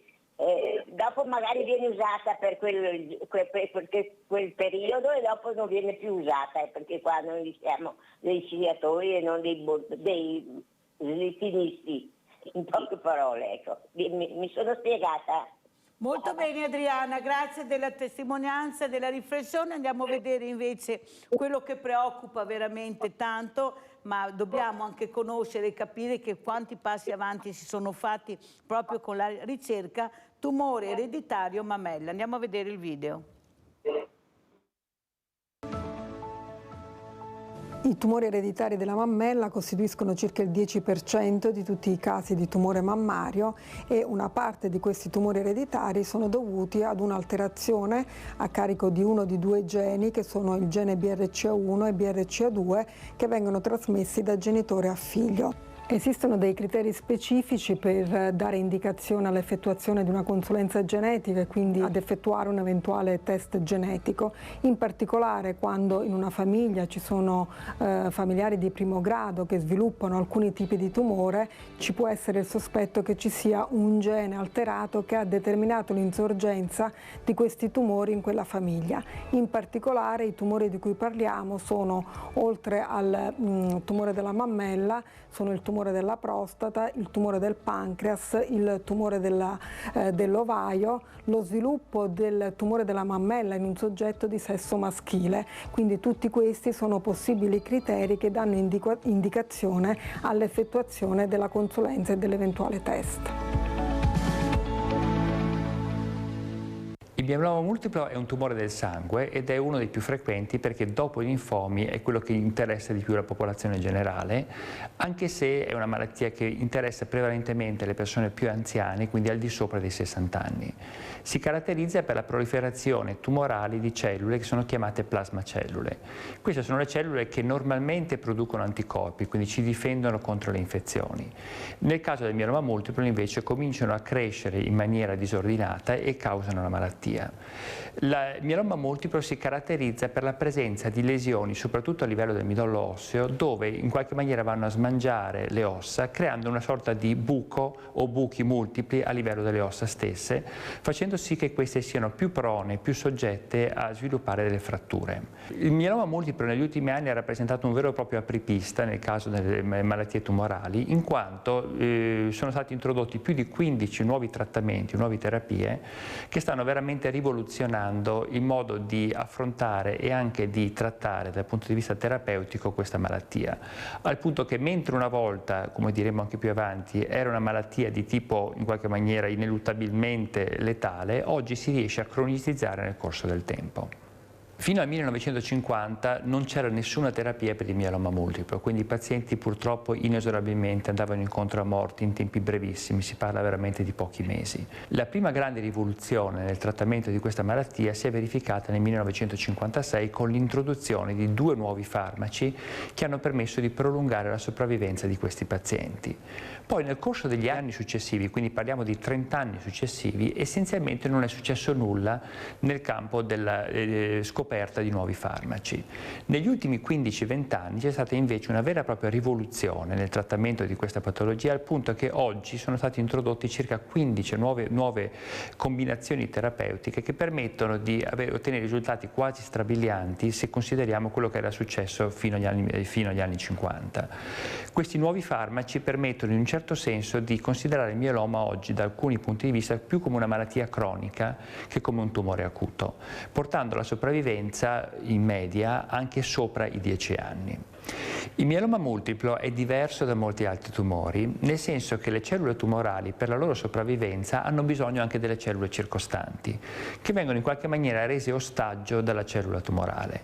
Quindi la cellula tumorale, a differenza per esempio di quanto succede in un tumore solido piuttosto che anche in una leucemia acuta, ha bisogno delle cellule circostanti perché gli danno fattori di nutrimento e fattori protettivi. Le nuove strategie terapeutiche, alcune di queste perlomeno, hanno proprio mirato a interferire nella relazione fra la cellula tumorale e le cellule circostanti, cercando di interrompere il flusso di sostanze, materiali e fattori di crescita che la cellula tumorale era in grado di assorbire dall'ambiente circostante. Questo ha permesso effettivamente di prolungare di molto la sopravvivenza dei pazienti, perché le cellule tumorali muoiono in quanto non ricevono più approvvigionamenti dall'esterno. Faccio un esempio: ci sono alcuni farmaci per esempio che interferiscono con la creazione di nuovi vasi. In questo modo a livello del midollo le cellule tumorali non ricevono più abbastanza apporto di fattori nutritivi dal sangue e non riescono più a sopravvivere. Un'altra metodica terapeutica di grandissimo successo introdotta negli ultimi anni è stata quella di interferire con i meccanismi che producono e regolano la produzione di anticorpi. Siccome le cellule tumorali, le plasmacellule di cui parlavamo prima, producono una grande quantità di anticorpi, interferendo nel metabolismo delle proteine si è visto che la cellula tumorale in qualche maniera rimane ingolfata di proteine e per questa ragione va incontro a morte. Cause evidenti che possono portare allo sviluppo del mieloma non sono note, per cui è una malattia che si sviluppa soprattutto nei pazienti anziani e non ci sono neanche cause genetiche molto chiare che possono giustificarne l'insorgenza. Per quanto riguarda invece sintomi e diagnosi, molto spesso la diagnosi di mieloma viene fatta in base alla presenza di un test nel sangue lievemente alterato. Si parla di picco monoclonale e corrisponde agli anticorpi che vengono prodotti dalle cellule tumorali, le plasmacellule, che producono anticorpi, e questi possono essere rilevati a livello del sangue periferico. In un certo senso nel mieloma siamo fortunati perché, a differenza di altri tumori dove è molto difficile identificare la malattia da test sul sangue, nel caso del mieloma è relativamente agevole tramite un semplice prelievo riuscire a identificare la presenza della malattia. Tra l'altro, quando si va dal medico curante che prescrive gli esami di routine, di solito il picco monoclonale o la ricerca del picco monoclonale viene inclusa negli esami che vengono condotti. Quindi in un certo senso la popolazione è già sottoposta ad uno screening per l'identificazione di questa componente e quindi per la potenziale identificazione della malattia. È importante sottolineare come la presenza di un picco monoclonale nel sangue periferico non vuol dire assolutamente una diagnosi certa di mieloma multiplo, anzi, nella stragrande maggioranza dei casi corrisponde a una condizione benigna che si presenta via via aumentando nel corso dell'età e che molto raramente può evolvere il mieloma, ma che nella stragrande maggioranza dei casi è completamente benigna, va solo controllata nel tempo per essere sicuri che non evolva, ma rimane essenzialmente stabile. Se posso dare un consiglio a un paziente con mieloma è quello per i trattamenti di recarsi presso centri che abbiano un'attività clinica e di ricerca molto attiva su questa malattia. Come accennavo prima, circa negli ultimi 15 anni sono stati introdotti 10-15 nuovi farmaci e nuovi farmaci continuamente vengono proposti e introdotti nella pratica clinica, e solo i centri che sono davvero dedicati allo studio e al trattamento di questa malattia hanno la disponibilità di questi nuovi trattamenti e possono immediatamente proporli ai pazienti.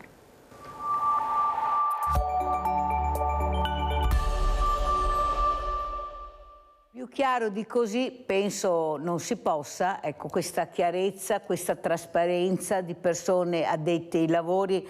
Ma la mia domanda è questa, professor Rosato.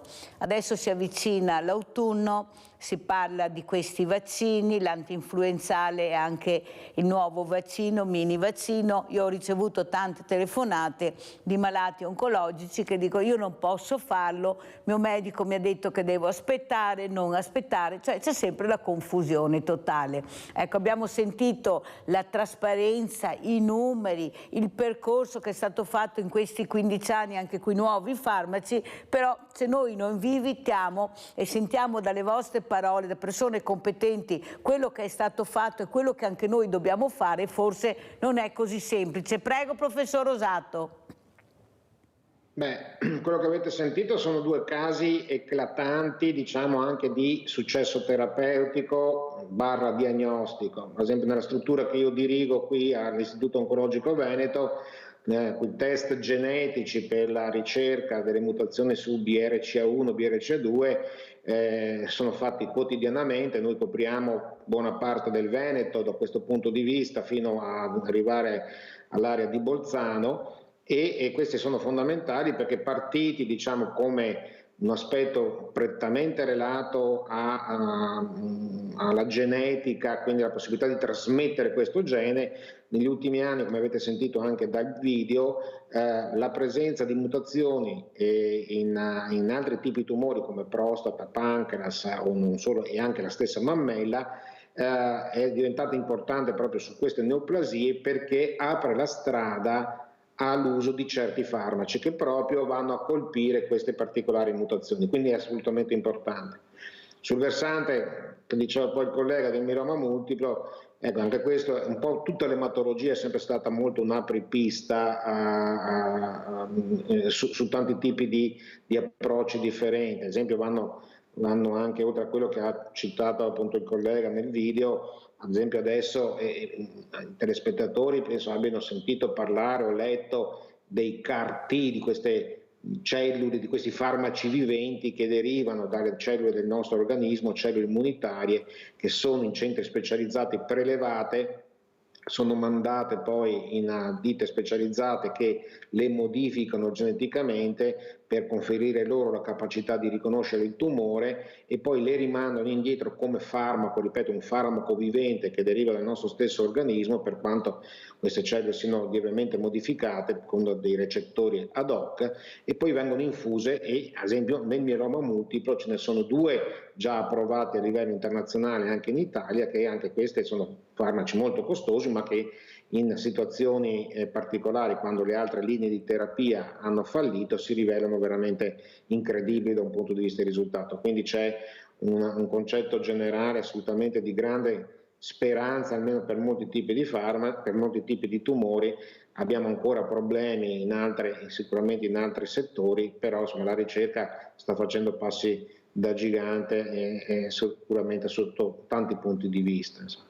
Poi mi aveva chiesto, ma non mi aveva chiesto espressamente più il nuovo mini vaccino. Per quanto riguarda i vaccini, lì ovviamente il paziente oncologico deve, in funzione del tipo di terapia che fa, deve sentire, deve interagire con il proprio medico curante, proprio l'oncologo, perché ci sono ad esempio terapie come certe terapie, chemioterapie, che magari riducono, ovviamente impattano sul tumore, ma impattano anche sul sistema immunitario e quindi lo indeboliscono. Allora non ha molto senso in questi contesti fare un vaccino perché non sarebbe pienamente funzionale. Ci sono altre terapie invece che hanno molto meno effetti sul sistema immunitario e quindi invece il paziente oncologico merita di essere, che è un paziente comunque fragile generalmente parlando,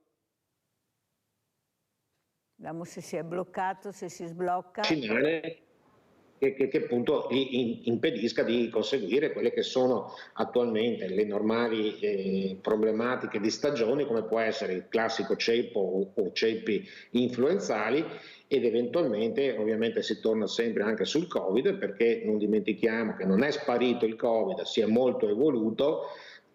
in linea di massima c'è una coincidenza di vedute a livello internazionale sul fatto che sia molto meno pericoloso, sono molto meno pericolosi i ceppi attualmente che circolano, però insomma i suoi danni li può fare ancora, soprattutto nelle persone che, ripeto, sono fragili, quindi l'anziano, il bambino giovane, chi non ha ancora mai incontrato questo tipo di virus, e a maggior ragione un paziente oncologico che, ripeto, va comunque incontro a delle terapie che un impatto più o meno rilevante sul sistema immunitario, cioè su quel sistema che è strettamente coinvolto nella generazione delle difese, quindi nel difenderci dall'ambiente esterno e dagli agenti infettivi che possiamo incontrare, appunto che quindi è importante che però ci sia questa interazione diretta e che quindi insomma il paziente oncologico chieda al suo oncologo effettivamente se può o meno fare il vaccino, insomma, oppure chieda al proprio medico in base alla terapia che sta ricevendo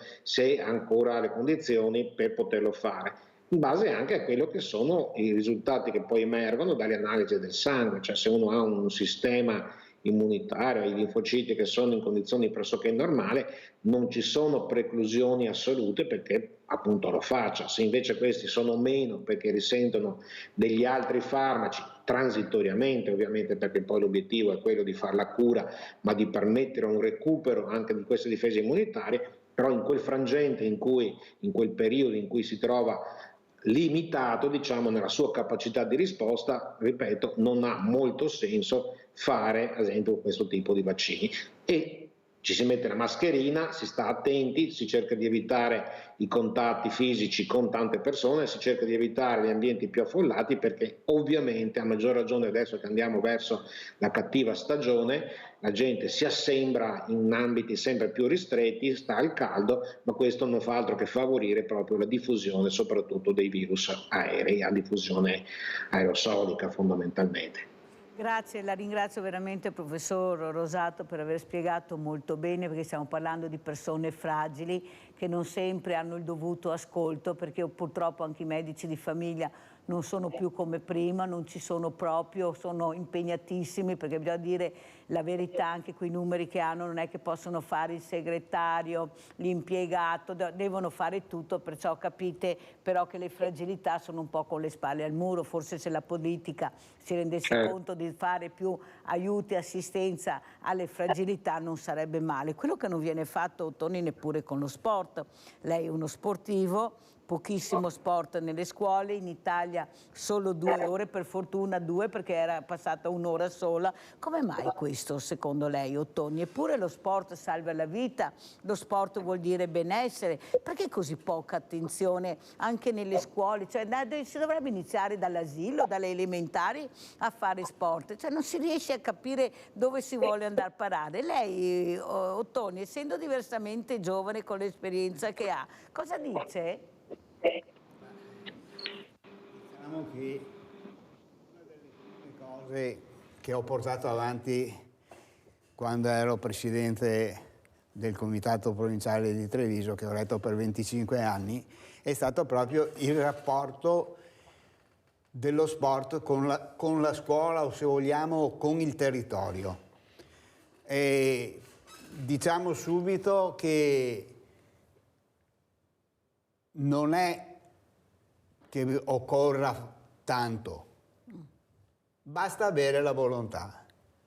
Purtroppo, al di là delle belle parole che sentiamo sullo sport o che ci vantiamo di essere i più sportivi, cosa che non è vera, ma comunque non importa, ci troviamo di fronte a una posizione che nell'ambito scolastico era più valida forse in passato, che adesso qualcosina sta cambiando, che per la maggioranza degli insegnanti o del coso, lo sport, i ragazzi che facevano sport perdevano tempo, non potevano dedicarsi, cosa che in realtà non sussiste. Io ho visto, avevamo fatto un progetto che poi è diventato progetto nazionale, quello del gioco sport. Quello di avvicinare i ragazzi, parliamo delle scuole primarie o addirittura cosa fate insieme con Verde Sport, degli asili. Ecco. E abbiamo visto che la voglia, la volontà di fare c'è. Quindi torniamo allo stesso discorso che lei ha citato prima per quanto riguardava la scelta delle Olimpiadi o del coso. Ecco, purtroppo è una nostra abitudine di non fare una programmazione seria, ma pensare che tutto si risolva da solo. Ecco, noi ci siamo presentati a scuola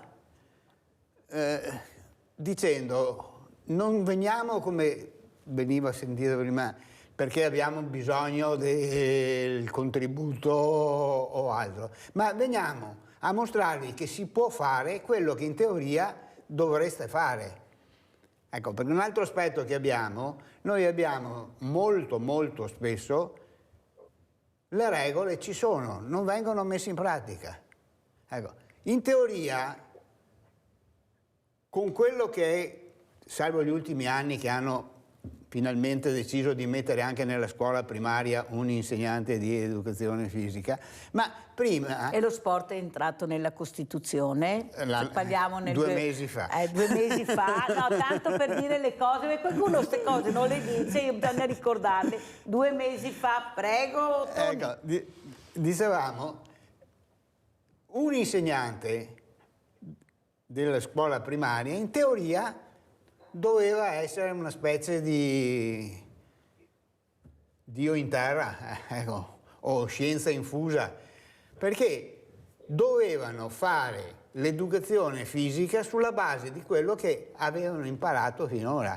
La maggioranza dei nostri insegnanti, e qui spesso e volentieri mi sono scontrato, ma la realtà purtroppo è questa, non hanno mai fatto dei corsi per avviare allo sport, ma hanno fatto, se tutto va bene, quelle 2 ore di educazione fisica che spesso e volentieri significa giochiamo a pallavolo per quanto riguardano le femmine e giochiamo a calcetto per quanto riguarda i maschi. Quindi in pratica, allora noi cosa abbiamo fatto? Abbiamo fatto questo progetto che portava insieme con la provincia di Treviso, che portava a introdurre nella scuola l'attività motoria, non tanto l'educazione fisica, e attraverso non dei corsi o altro, ma attraverso il gioco finalizzato all'attività a quello motoria, scopo. che è quello che vuole fare il bambino, che vuole fare il bambino, ecco. Non sto a dilungarmi a spiegare tutto quello che veniva, ma la logica era questa: vi mostriamo che si può fare quello che dovreste fare. E non è stato fatto, perché in politica, siccome... È stato fatto come scuola, sì.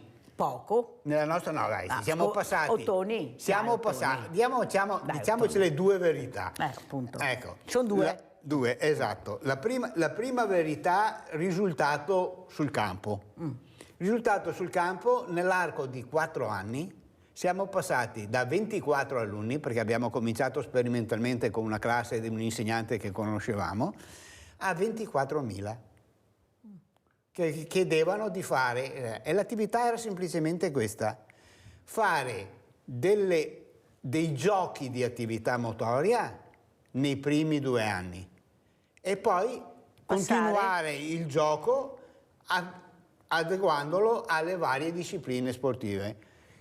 Minimo 3 discipline ogni anno, in modo che terza, quarta e quinta fossero arrivati ad avere almeno la conoscenza di 9 discipline sportive, in cui il ragazzo poteva poi scegliere, se voleva fare sport, cosa continuare. Questa è la parte buona. La parte cattiva è la solita. Purtroppo nel nostro ordinamento, più che ordinamento, nel nostro modo di gestire la politica sportiva, sappiamo che nel 90% dei casi dei comuni l'assessore allo sport, se c'è, è l'ultimo assessorato che viene dato, i fondi destinati sono gli ultimi, arriviamo, legandoci all'argomento che abbiamo sentito, la nostra salute, tutti siamo d'accordo che fare sport, fare movimento, eccetera, fa bene alla salute, poi quando si tratta di tradurlo attraverso disponibilità di impianti, disponibilità di palestre, eccetera, non ci sono. Allora, ma ho ragione io, allora alla fine tutto quello che ho fatto, ho creato, cade nella seconda parte perché non sono supportato. Devo correre perché io devo assolutamente sentire questa testimonianza di Ombretta e poi commentiamo col professor Antonio Rosato. Andiamo a sentire. È una calda giornata dell'agosto 2022 quando la vita di Ombretta, 48 anni, storica dell'arte di Treviso, cambia per sempre. In una stanza del Caffoncello la diagnosi di un linfoma follicolare. Quel momento è stato surreale, come essere in un sogno, ricorda. È stato tutto molto irreale. Quasi non credevo che stesse accadendo a me, sinceramente. C'è proprio quella sensazione di vedersi da fuori, no? Quasi dire adesso mi sveglio è solo un brutto sogno. Poi arrivano ulteriori esami e visite, il piano di cure e l'avvio delle terapie. Ombretta sta per iniziare il quinto e penultimo ciclo di chemio e con loro la consapevolezza della malattia e del percorso che si ha davanti. Il reparto di ematologia, in cui la vita sembra fermarsi rispetto all'esterno, diventa come una seconda casa. Medici e infermieri, nuovi compagni di un viaggio durante il quale si scopre una forza che non si sapeva di avere. Io avrei pensato così in un immaginario collettivo che mi sarei abbattuta dal primo momento, invece no. Ho trovato molta serenità in realtà non dico nell'accettare totalmente quello che mi stava accadendo, ma insomma nel dire ok, va bene, è una prova che la vita ti dà e bisogna affrontarla. La paura arriva a momenti, arriva anche quella ed è giusto che arrivi, che ti dà la grinta per combattere, a volte mi ricarica. Arriva di notte di solito. Paura, ma anche rabbia e nuove consapevolezze. Tante volte mi sono chiesta perché a me, però poi mi sono anche detta forse è un'occasione che non devo buttare via, ma che devo usare, usufruire, sfruttare per poter cambiare alcune cose che comunque non andavano già prima nella mia vita. Cioè mi ha fatto veramente rimettere in discussione tutto. Alla fine il messaggio a chi come lei sta affrontando la battaglia contro la malattia. Non ho mai pensato neanche un secondo che questa bestiaccia mi possa vincere, non esiste proprio. Cercare di essere comunque cercare sempre di trovare il bello in ogni giornata, anche quando sappiamo che comunque dentro di noi c'è un inquilino un po' scomodo che dobbiamo mandare via a calci assolutamente. Una testimonianza preziosa, professor Rosato, che fa capire la speranza, lottare, anche lo sport, fare sport nonostante queste gravi patologie può aiutare. Prego, professor Rosato. Una speranza, c'è una testimonianza che deve dare speranza anche a tante altre persone. Effettivamente io l'ho sempre detto, lo dico sempre, la lotta contro i tumori è qualcosa che deve coinvolgere tutti, coinvolge i ricercatori, coinvolge i pazienti. Dopo c'è paziente e paziente, c'è chi è più in grado di affrontare, diciamo, e farsi forza, e in questo però dopo chi invece lo è meno deve ricevere comunque dall'ambiente sanitario, deve ricevere quel supporto appunto per affrontare in modo migliore. Non posso che essere d'accordo con il dottor Ottoni, insomma, su quello che diceva. Effettivamente lo sport è fondamentale per mens sana in corpore sana, lo dicevano 2000 anni fa i latini, insomma, quindi per mantenersi vitali mentalmente e la buona salute è sicuramente un'arma anche contro i tumori, oltre a tante altre malattie. Dopodiché tutte queste belle parole finiscono spesso, come è già stato riportato, per essere sempre pronunciate, ma poi poco si fa da un punto di vista di implementazione delle condizioni, e basterebbe poco, perché non occorrerebbe tanto, insomma, si potrebbe partire veramente anche con poco. Io quello che posso dire in chiusura della testimonianza di questa signora Ombretta è che appunto la ricerca, l'attività medica in generale ha fatto e sta facendo, avete sentito prima anche la testimonianza sul mieloma multiplo, dagli ultimi 15-20 anni veramente hanno cambiato il destino di tante di queste malattie. Magari non si può parlare obiettivamente di vera e propria guarigione, ma tutto sommato se si riesce a convivere in maniera adeguata con malattie croniche come quelle cardiovascolari, il diabete o tante altre malattie croniche, si arriverà anche a convivere in maniera abbastanza adeguata anche con le neoplasie, perché il tumore, ovviamente tanti tipi di tumore cercano di sopravvivere, spesso di fronte a una terapia sviluppano resistenza. L'importante è che ci siano, anche a fronte della ricaduta, ci siano delle nuove armi che lo possono ricolpire, riportare, diciamo, a una condizione in cui apparentemente non si vede più, farlo regredire. Poi se quelle poche cellule rimaste torneranno a ripresentarsi, sarà ulteriormente importante avere nuove linee di terapia. Quindi alla fine terapie che siano accettabili da un punto di vista della tossicità e quindi consentono una condizione di vita buona, perché poi bisogna vivere bene anche col tumore, bisogna non soffrire troppo per le terapie, bisogna che queste siano adeguate appunto anche da questo punto di vista. E questo nell'ottica di che sicuramente ci arriveremo, ci vorrà ancora tempo, di arrivare a proprio identificare tutti i meccanismi molecolari che poi stanno alla base di questo o quell'altro tumore e quindi avere anche delle armi sempre più precise per poi arrivare, si spera veramente, a debellarli in maniera completa, quindi arrivare. Però già adesso, insomma, passi avanti per molte neoplasie, soprattutto le ematologiche, ne sono un esempio, sono stati fatti, ma pensate alla mammella citata precedentemente, insomma, adesso per la maggior parte dei tumori alla mammella è veramente difficile morire nel breve periodo, cioè vengono veramente molti casi cronicizzati e se, ripeto, la qualità di vita è buona e adeguata perché sono state affinate le chemioterapie, sono stati affinati i trattamenti medici per cui si cerca di ridurre quelli che sono anche gli effetti collaterali pur mantenendo l'efficacia di terapia, beh insomma alla fine insomma, la paura ci sarà sempre, ma comunque ci sarà anche una vita che vale la pena di essere vissuta, una vita in cui uno può continuare ad avere le proprie relazioni sociali all'interno della famiglia, all'interno della società e quindi avere una vita piena a tutti gli effetti. Molto chiaro, la ringrazio professor Rosato. Allora andiamo a vedere anche l'ultimo servizio, questo video, AIRC, linfoma no Hodgkin. Andiamo a sentire, a vedere e poi commentiamo e salutiamo il professor Rosato e anche Giovanni Ottoni. Esistono almeno 80 tipi diversi di linfomi non Hodgkin. Volendo classificarli in grandi famiglie, in grandi tipologie, possiamo distinguere i linfomi non Hodgkin che derivano dai linfociti B e i linfomi non Hodgkin che derivano dai linfociti T. Un altro modo di classificarli è quello di considerarne la presentazione clinica. Esistono infatti linfomi non Hodgkin di tipo aggressivo e linfomi non Hodgkin di tipo indolente.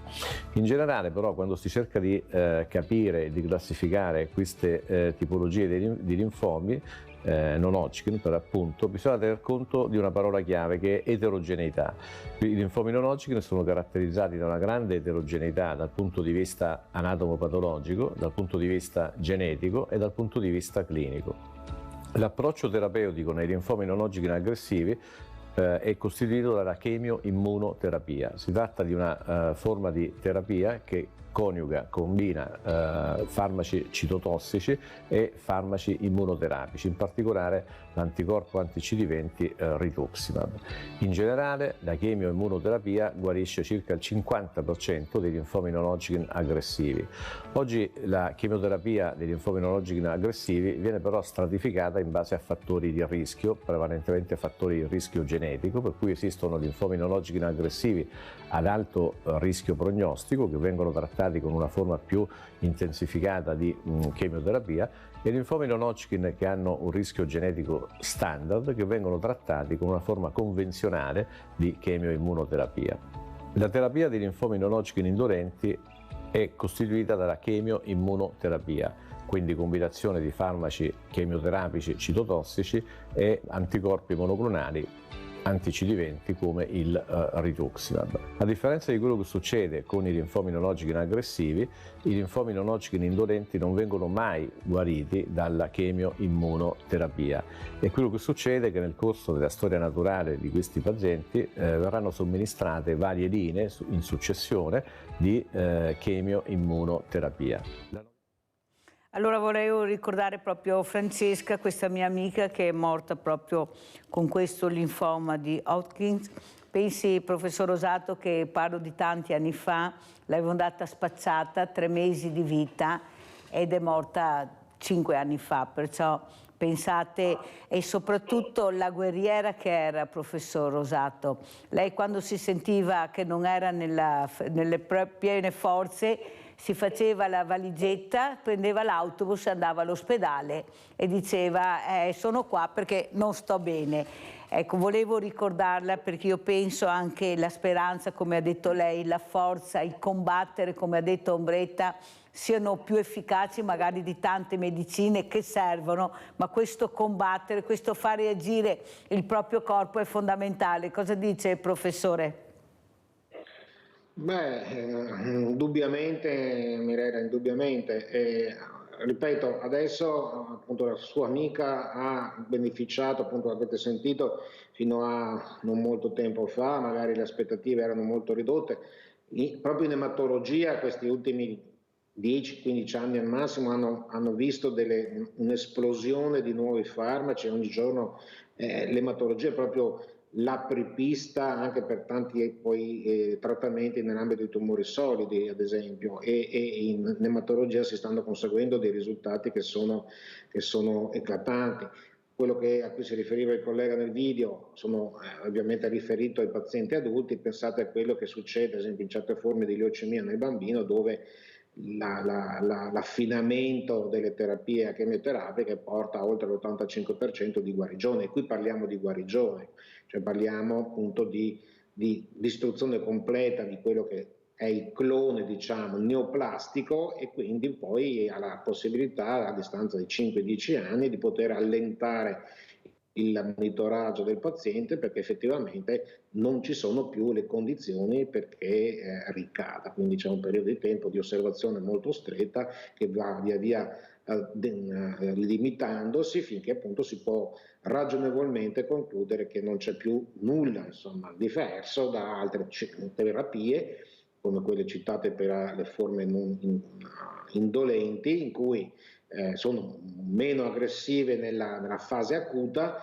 ma tendono a sviluppare queste resistenze. Però è il discorso che vi facevo prima: se poi noi abbiamo a disposizione, e ci sono, perché ogni giorno vengono immessi sul mercato farmaci sempre più nuovi, più innovativi, più efficaci, abbiamo nuove linee di terapia, come giustamente lei Mirella ricordava questa sua amica, arrivava in un momento in cui si sentiva male, il che significava probabilmente che la malattia aveva ripreso a correre, ma adesso lei si è fermata, ma probabilmente adesso avrebbe avuto ancora ulteriori possibilità, cioè di affrontare una nuova linea di terapia, una terza, una quarta e anche oltre linee di terapia che le avrebbero permesso appunto di andare avanti. Se il tutto, e mi ripeto rispetto a quello che ho detto prima, se il tutto coincide o quantomeno è abbastanza equilibrato con una vita accettabile da un punto di vista di sofferenza e di quant'altro, insomma tutto sommato non avremo magari ancora una condizione di cura, però avremo una condizione in cui si può ragionevolmente vivere una vita abbastanza serena, una vita di relazione che non sarà perfettamente normale, ma molto vi si avvicina fondamentalmente. Grazie veramente professor Antonio Rosato, ricercatore dell'Università di Padova per AIRC, Associazione Italiana Ricerca sul Cancro. Ricordiamo a novembre queste giornate importanti, comprate i cioccolatini, cercate di dare il 5 per 1000 perché veramente senza di loro non ce la faremo. Ecco, ringrazio veramente tutta la squadra, tutti i ricercatori, gli scienziati, i medici che stanno veramente, loro sì stanno combattendo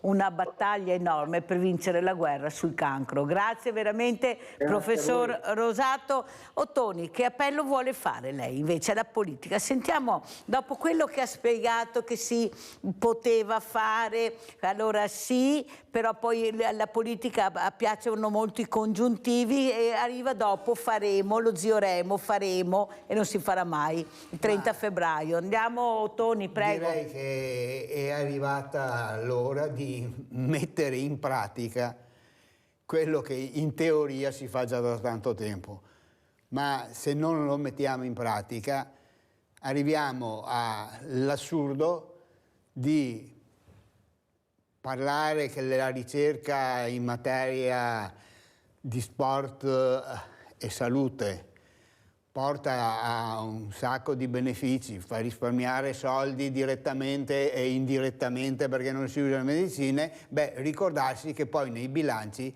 allo sport venga dato qualche cosa, perché senza la possibilità di svolgerlo è difficile. Non si può solo pensare che ognuno s'arrangi per conto suo. Grazie veramente, grazie tantissimo per queste parole a Giovanni Ottoni, ex consigliere nazionale CONI, Comitato Olimpico Nazionale Italiano. Vedete che gli addetti ai lavori li abbiamo, basterebbe che qualcuno meno competente li ascoltasse. Ascoltare non è un delitto, secondo me è un pregio. Grazie, grazie, pubblicità.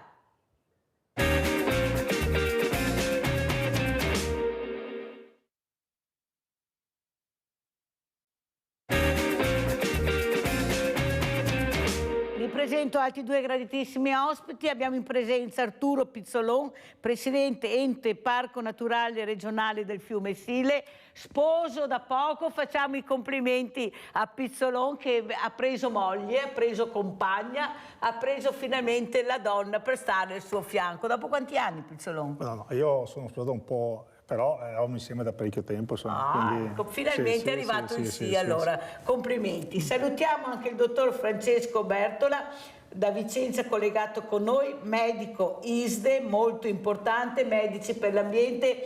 Buongiorno dottor Bertola, grazie di essere qui anche con noi. Ha sentito anche prima, non so se ha seguito il professor Antonio Rosato, professore dell'AIRC a Padova, cosa ha detto, anche la potenza veramente della ricerca, investire sulla ricerca. Allora partirei proprio con lei. Com'è la situazione, dottor Bertola? Buongiorno intanto e grazie per avermi invitato. Ci ritroviamo dopo un po' di tempo, signora.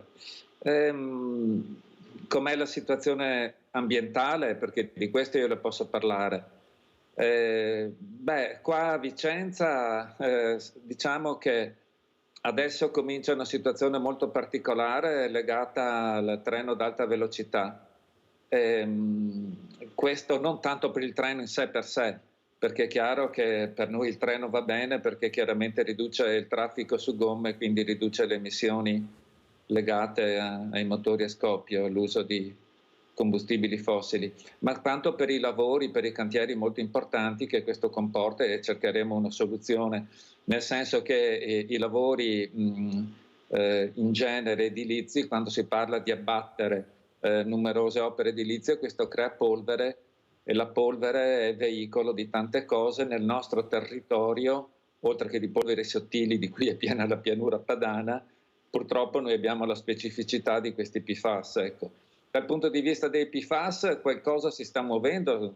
La Commissione europea ha fatto una direttiva nel 2022, è stata recepita nella primavera di quest'anno. I limiti sono ancora molto più alti di quelli che noi vorremmo, però intanto ci sono dei limiti che prima non c'erano. E comunque adesso chiaramente di quei limiti lì noi sì, non siamo assolutamente contenti perché sono molto alti sull'acqua, si intende, limiti sull'acqua potabile, e vogliamo assolutamente avere limiti zero.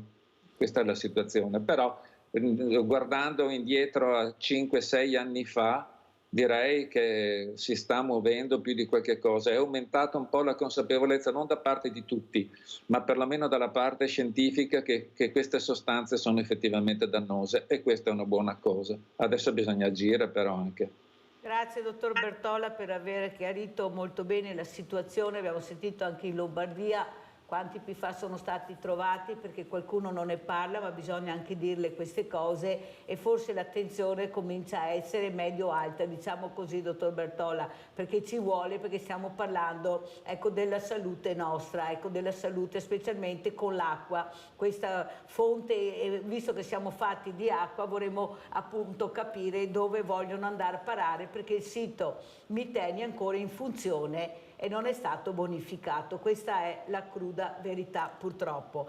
Allora, prima di andare da Arturo Pizzolon, presidente Ente Parco Naturale Regionale del Fiume Sile, perciò acqua, perciò stato dei nostri fiumi, questo Sile meraviglioso che abbiamo dei fiumi splendidi, però li curiamo poco, li curiamo male, mancano sempre soldi, io non so dove vogliono i soldi, si trovano a palate, dove veramente servono non ci sono mai. Abbiamo Rinaldo da Venezia, vai Rinaldo. Ciao Mirella e buongiorno ai tuoi ospiti. Mirella, lo chiamiamo il pianeta Terra, ma questo non è il pianeta Terra, perché il 71% del mondo è acqua, e a Terra è il 30%. Bisogna che curiamo l'acqua come che dice il professore e come che dite anche voi altri. L'acqua è a fonte della vita, se manca l'acqua manca tutto, non esiste a Terra, ti può buttarla via, non serve a niente. Bisogna curare i nostri acquedotti, neanche che avevano acquedotti che erano sani, va bene, il Sile, il Piave, tutti sani. Adesso bisogna buttare tutto, concerie, è il progresso, no? È il progresso che pur di tappare soldi e la salute della gente non vi interessa. Meno male che le persone come voi altri, che le sta a cuore, che ne parla. Non che c'è nessuna trasmissione in Italia che parla di questi problemi. Come mai?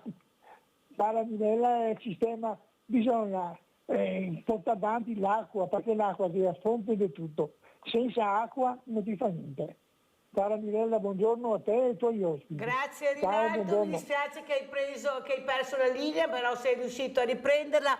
Allora Pizzolon, l'acqua, il bene dell'acqua, abbiamo sentito anche le preoccupazioni invece che ci sono in certe zone del nostro territorio per questi PFAS, che bisogna iniziare a parlarne. Cosa ci dice? Lei è presidente di un ente parco importante, però con tanti passaggi anche sto ente parco, cioè non si capisce bene, siete in tanti e alla fine rimaniamo col cerino in mano. Ma hai ragione, nel senso che io governo un'area parco dove il nome è Parco Fiume Sile, quindi il cuore è l'acqua.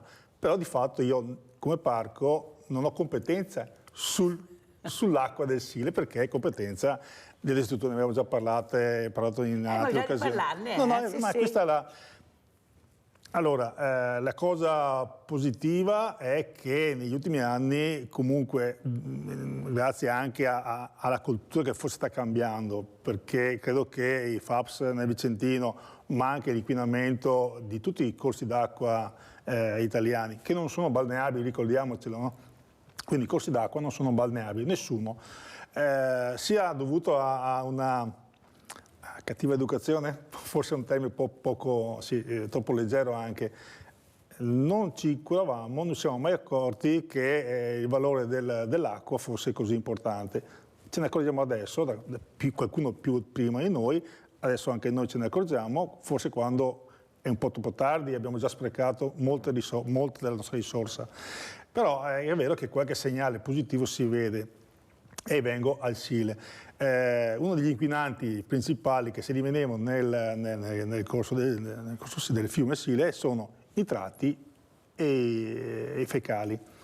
I fecali sappiamo perché Treviso ha una rete fognaria che scarica nei canali, all'epoca veneziana, e poi vanno nel Sile. Il Sile poi ha una capacità di depurazione, l'affitto di depurazione è molto importante e il Sile questo lo fa ancora. I nitrati sono di origine animale e agricola, quindi non solo, ma anche c'è una quota anche naturale di nitrati. Questa presenza negli anni si sta riducendo per una capacità di gestione migliore da parte degli agricoltori, perché comunque il nitrato, l'azoto costa a essere disperso, e questo viene confermato anche dalle ultime campagne di Italia Nostra, che nel periodo primaverile, maggio-giugno, fa dei campionamenti nei corsi d'acqua veneti, tra cui anche il fiume da più anni, e nel periodo diciamo così, più pericoloso per le analisi, che è il post-semina, vai a seminare il mais tipico della pianura, vai a seminare, prepari i rettili di semina con concimi a base azotata, che l'azoto ha la caratteristica di essere là pronto per essere assorbito, ma anche per essere lisciviato dall'acqua.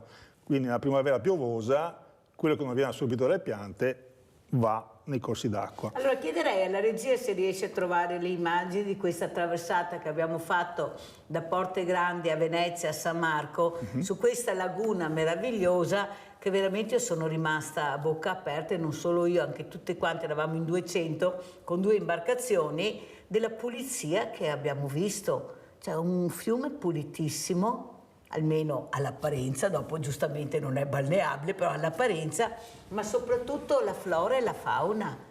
È un paese incantato, tanto invitato a fare questi percorsi Abbiamo fluviali. fortuna, scusa ti interrompo, che la natura ha una capacità di resilienza, di curarsi fantastica.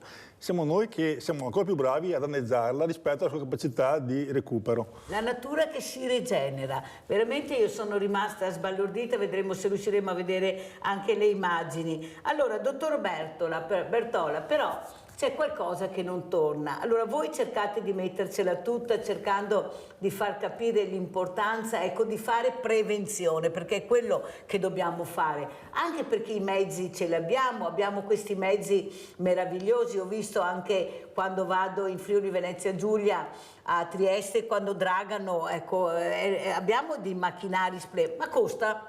Allora la risposta è: costa troppo. Senta, dottor Bertola, vuole dire alla politica che forse impiegare questa tecnologia assieme alla ricerca e alla scienza ci farebbe stare meglio un po' tutti? Cosa dice, dottor Bertola? Voi che veramente con l'acqua tutte le mattine andate a contatto per capire che cosa ha fatto l'uomo a quest'acqua che era meravigliosa. Prego.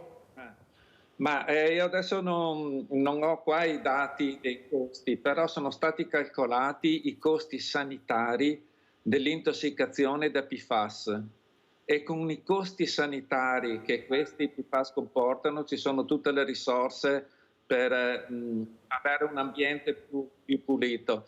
No, sono molto contento, ho ascoltato con attenzione. I nostri fiumi all'apparenza, Retrone e Bacchiglione, sembrano puliti, però è tuttora in vigore, per fare un esempio, l'ordinanza del Presidente della Regione Veneto, Luca Zaia, che si può pescare il pesce, o meglio non si può consumare il pesce pescato nei nostri fiumi.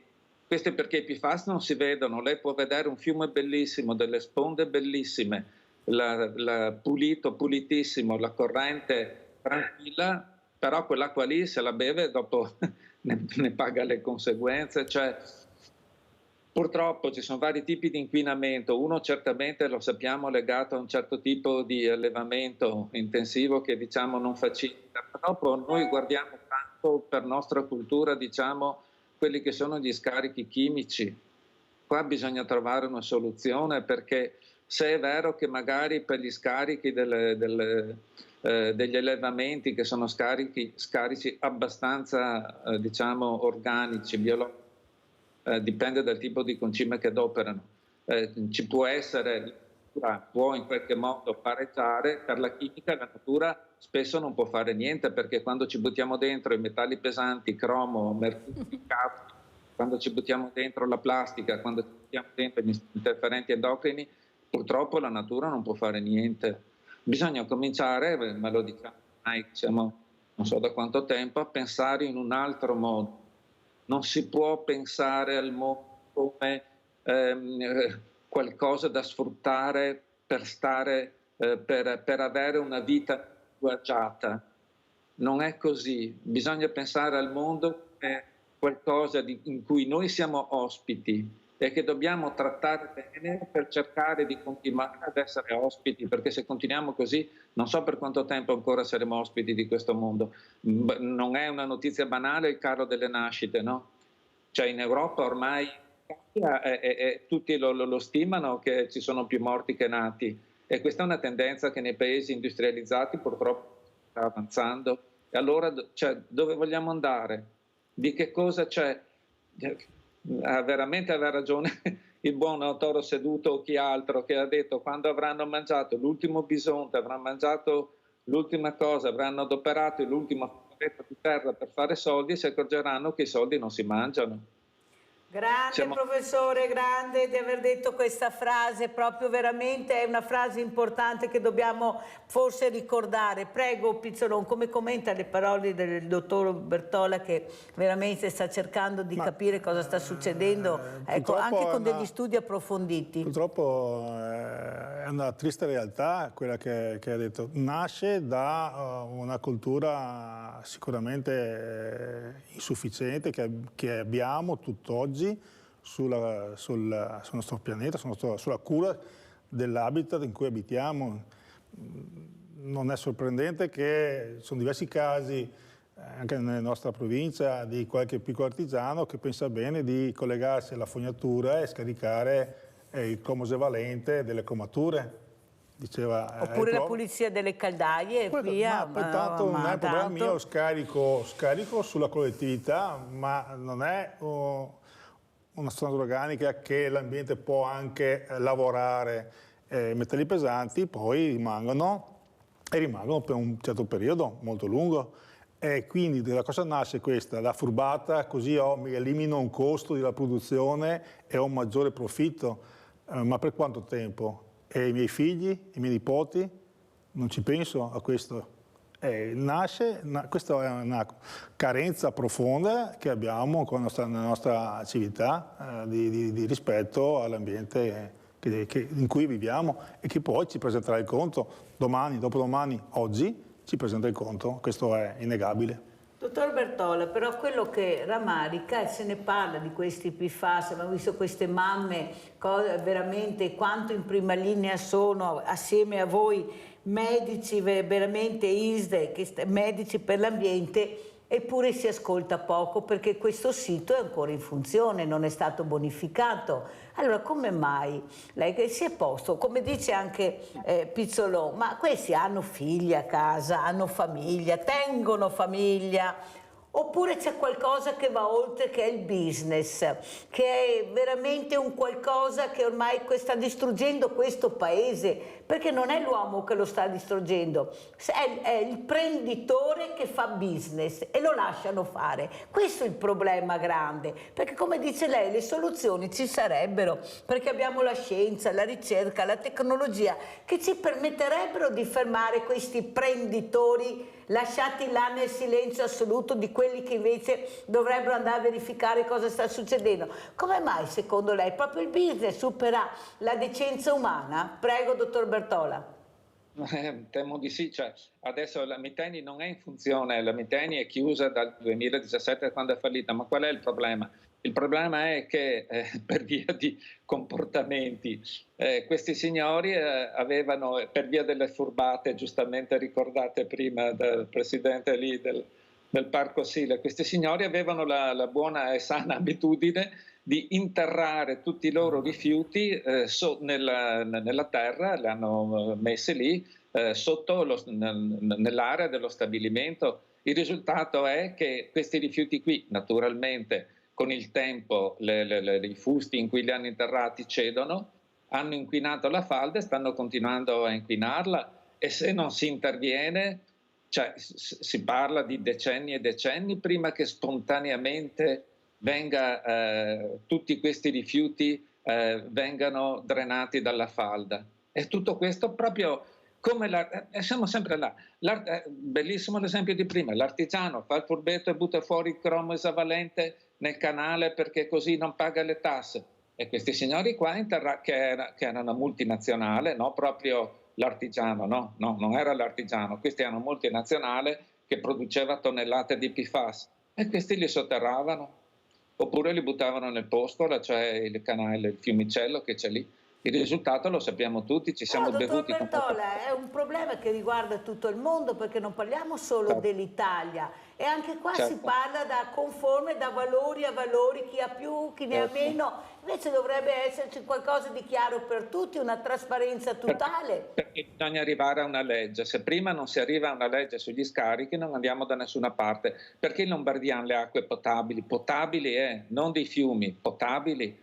Perché hanno le acque potabili inquinate da PFAS? Io ho visto certi valori, in certi casi non sono come quelli del Veneto, ma sono belli alti, insomma. Quando cominci a avere più di 100 nanogrammi litro, i danni nell'acqua che bevi te li puoi aspettare. Qua per anni e anni si sono bevuti l'acqua con 1000 nanogrammi litro, ma insomma anche 100 è già una misura più che sufficiente per creare danni. Finché non si fa una legge. Perché ci sono i PFAS nell'acqua potabile? Perché li buttano sottoterra, perché li buttano nel canale, l'acqua è sempre la stessa, o prima o poi l'acqua va sottoterra, le imprese, le società idriche, le società acquedottistiche che distribuiscono l'acqua, guarda caso non la prendono dal cielo ma la prendono proprio da sottoterra, perché sottoterra ci sono le falde. Quando tu hai buttato nel canale o hai buttato per terra, quest'acqua staziona nella falda sotto. Quando la società idrica fa il pozzo per tirarsi fuori l'acqua potabile, cosa che è successa nel campo pozzi di Lonigo, ti becchi tutto quello, i PFAS, i metalli pesanti. Noi parliamo dei PFAS, in Campania sono strapieni di metalli pesanti perché bruciano i rifiuti. Cioè, bisogna incominciare ad avere una legge, perché senza una legge non si va da nessuna parte.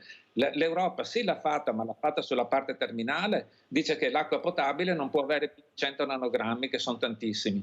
Ho capito, ma bisogna le cose affrontarle dall'inizio. Come mai ci sono i 100 nanogrammi nell'acqua potabile? Perché qualcuno smaltisce in modo illegale i rifiuti. Allora, se noi vogliamo prendere, non lo so, le cose dall'inizio invece che dalla fine, incominciamo a chiederci come mai queste sostanze vengono prodotte, se c'è veramente bisogno di produrre una sostanza, che non c'è nessun sistema per cui la Terra, il pianeta la degradi in tempi brevi, la degrada in decenni e decenni. Nel nostro corpo rimane anni. Abbiamo tutto bisogno, abbiamo questo gran bisogno di questa sostanza artificiale, questi PFAS, ma vale anche per altro. Fatto questo ragionamento, se proprio ci sono degli usi essenziali, quelle poche fabbriche che le fanno devono essere sorvegliate, non lo so io, come un deposito d'oro. Bisogna controllare cosa entra, cosa esce, dove smaltiscono, cosa smaltiscono, allora dopo avremo l'acqua pulita. E questo vale per i PFAS, vale per i metalli pesanti, vale per la plastica, vale per tutto. Allora adesso andiamo all'Oasi Cervara assieme a Sami Basso, andiamo a vedere questo Parco Sile, poi lo commentiamo con Arturo Prezzolon, presidente. Andiamo a sentire e a vedere.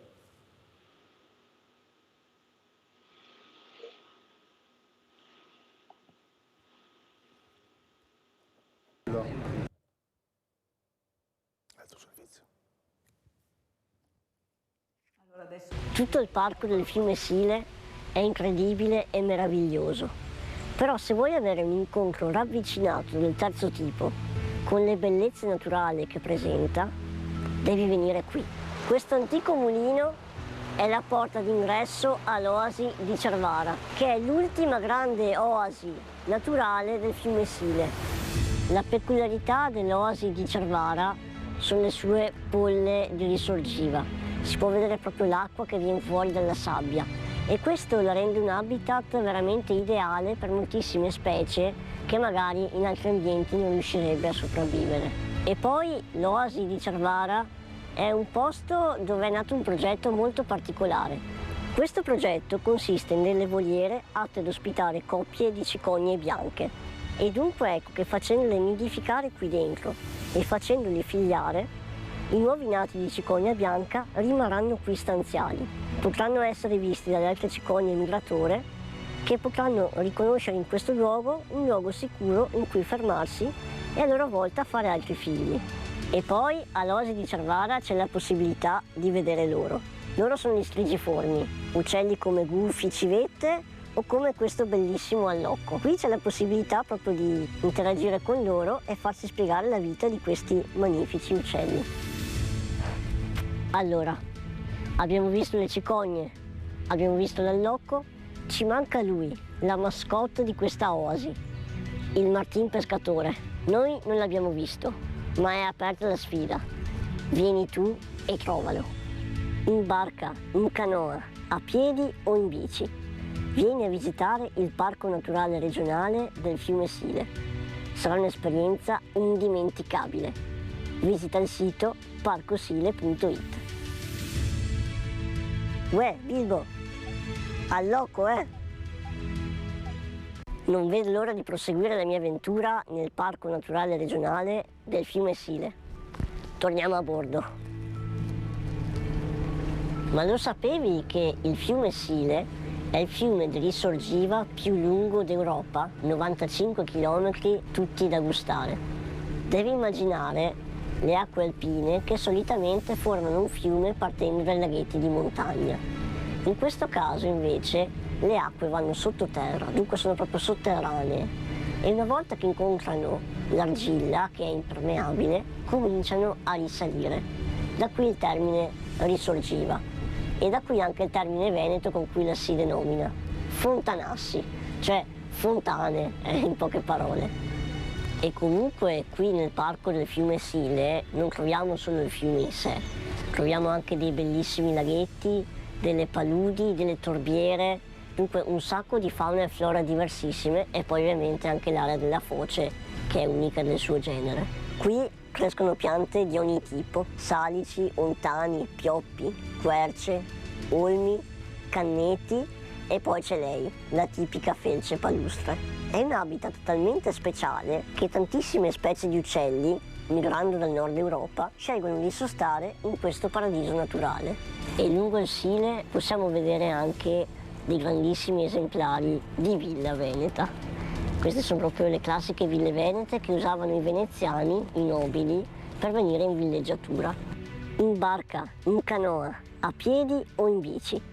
Vieni a visitare il Parco Naturale Regionale del fiume Sile.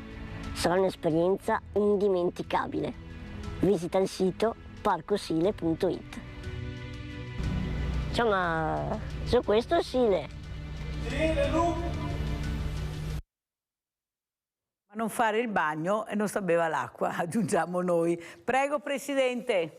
Allora, questa è una promozione che la Regione Veneto ha coordinato per tutti i 5 parchi regionali, quindi Sammy è stato scelto come testimone, è una bellissima persona che dimostra una grandissima vitalità, per cui è un messaggio, nel senso che dobbiamo lavorare, dobbiamo crederci che possiamo migliorare, possiamo lavorare per recuperare e come dicevo prima ci sono dei segnali positivi. Spostandomi leggermente, sempre sul parco, abbiamo molti chilometri di piste ciclabili e pedonale, che sono dei tratti, dei percorsi dove tutti noi troviamo un ristoro. Il Covid forse ci ha aiutato in questo, perché sia a Treviso Stilia, sia la che Grigua e Girasile, che da Treviso Villa Pendula va fino a Porte Grandi, nel periodo del Covid sono state riscoperte, è stata un'affluenza importantissima. Non potevamo andare in altre parti, potevamo andare fuori casa e quindi sono state prese d'assalto. Però effettivamente sia d'inverno che d'estate queste piste sono un momento in cui posso andare in bici, posso andare a piedi, posso andare col cane, posso insegnare a andare in bicicletta a mio figlio. Sono posti sicuri dove la gente si ritrova e torna a casa con qualcosa di rigenerata. Sono proprio dei luoghi di ristorazione proprio dell'anima e credo che questo sia gradito e sia anche bello da poterlo dire. Allora, dottor Bertola, tutto bello all'apparenza, queste cartoline meravigliose, ma c'è l'altra faccia della cartolina che dobbiamo conoscere, dobbiamo vedere e soprattutto capire cosa vogliamo scrivere sull'altra pagina della cartolina, che saluti vogliamo mandare a chi, cosa vogliamo usare, che parole vogliamo usare per far capire l'importanza di fare prevenzione, specialmente su un territorio che abbiamo l'acqua su dei posti meravigliosi, però sempre con un punto di domanda, come l'ha detto lei, i fiumi non si possono fare il bagno, se la bevi sono cavoli tuoi dopo, perché l'uomo non è stato coerente con quello che invece poteva fare facendo prevenzione e mettendo le risorse che servivano per fare questo. Prego, dottor Bertola. Ho guardato con piacere proprio l'interesse sul parco. Sì. Se devo prendere spunto di quelli, benissimo andare a visitare i parchi regionali del Veneto, benissimo, magari facciamoci anche un pensierino su, cioè come vogliamo vivere? Vogliamo vivere in una città sempre più inquinata, in un mondo che comunque non si pone il problema dell'inquinamento, e magari la domenica andare a fare 2 passi nel Parco del Stile perché così ci mettiamo a posto, o vogliamo un mondo che assomigli sempre di più al Parco del Stile? Perché quel modo lì di vivere è il modo giusto. Questo è. È il modo giusto e lo sappiamo, però qualcuno ci deve anche far capire e soprattutto informare, ecco, su questo modo giusto, perché se nessuno controlla, fa i controlli di dovere, questo modo di abitare non sarà mai giusto. O soprattutto, come ha detto giustamente anche il nostro Presidente, che è molto attento, per questo l'ho invitato a quella che è la nostra realtà, mi non vo combatta, lo fa io, faccio anche a me, e si continua, ma basta poco per inquinare molto. Cioè, questo è il grande problema, che giustamente il dottor Bertola dice servirà una legge. Ho capito, ma quante leggi abbiamo, professor dottor Bertola, che non vengono poi applicate? Cioè, io sono dell'idea che oltre alla legge ci vuole la prevenzione con il controllo, che dice lei, ferreo, dove sappiamo che ci sono i possibili inquinanti. Dottore, devo salutarla, come ci saluta?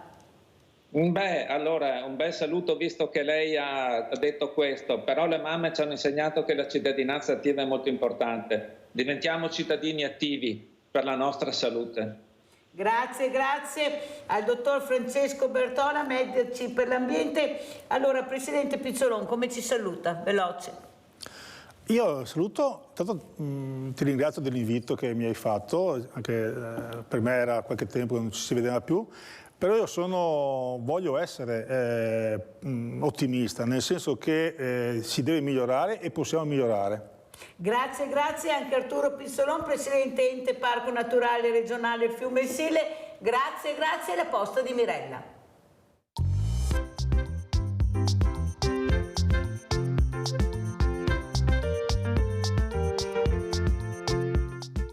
Now we'll turn it over to K4 because I think she's got some real entertainment for us tonight. Good evening, everyone.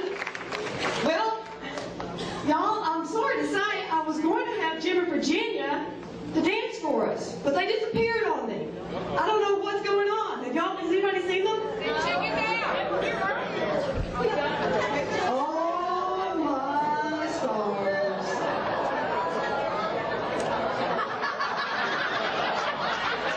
Does anybody know these people?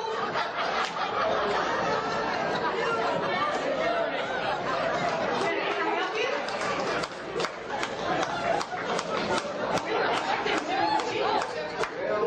Listen, I'm Pete. This here's Beulah May Crabtree. We come all the way from Mount Ivy. We cousins from Jim and Virginia.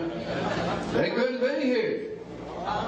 And they was talking to us, being we done learned a bunch down there at Awful Murphy's. Did you mean Arthur Murray? I said Awful Murphy, didn't I? Anyway, they thought we could take their place. You just don't mind, do you? Audience? Starting up, you have some music?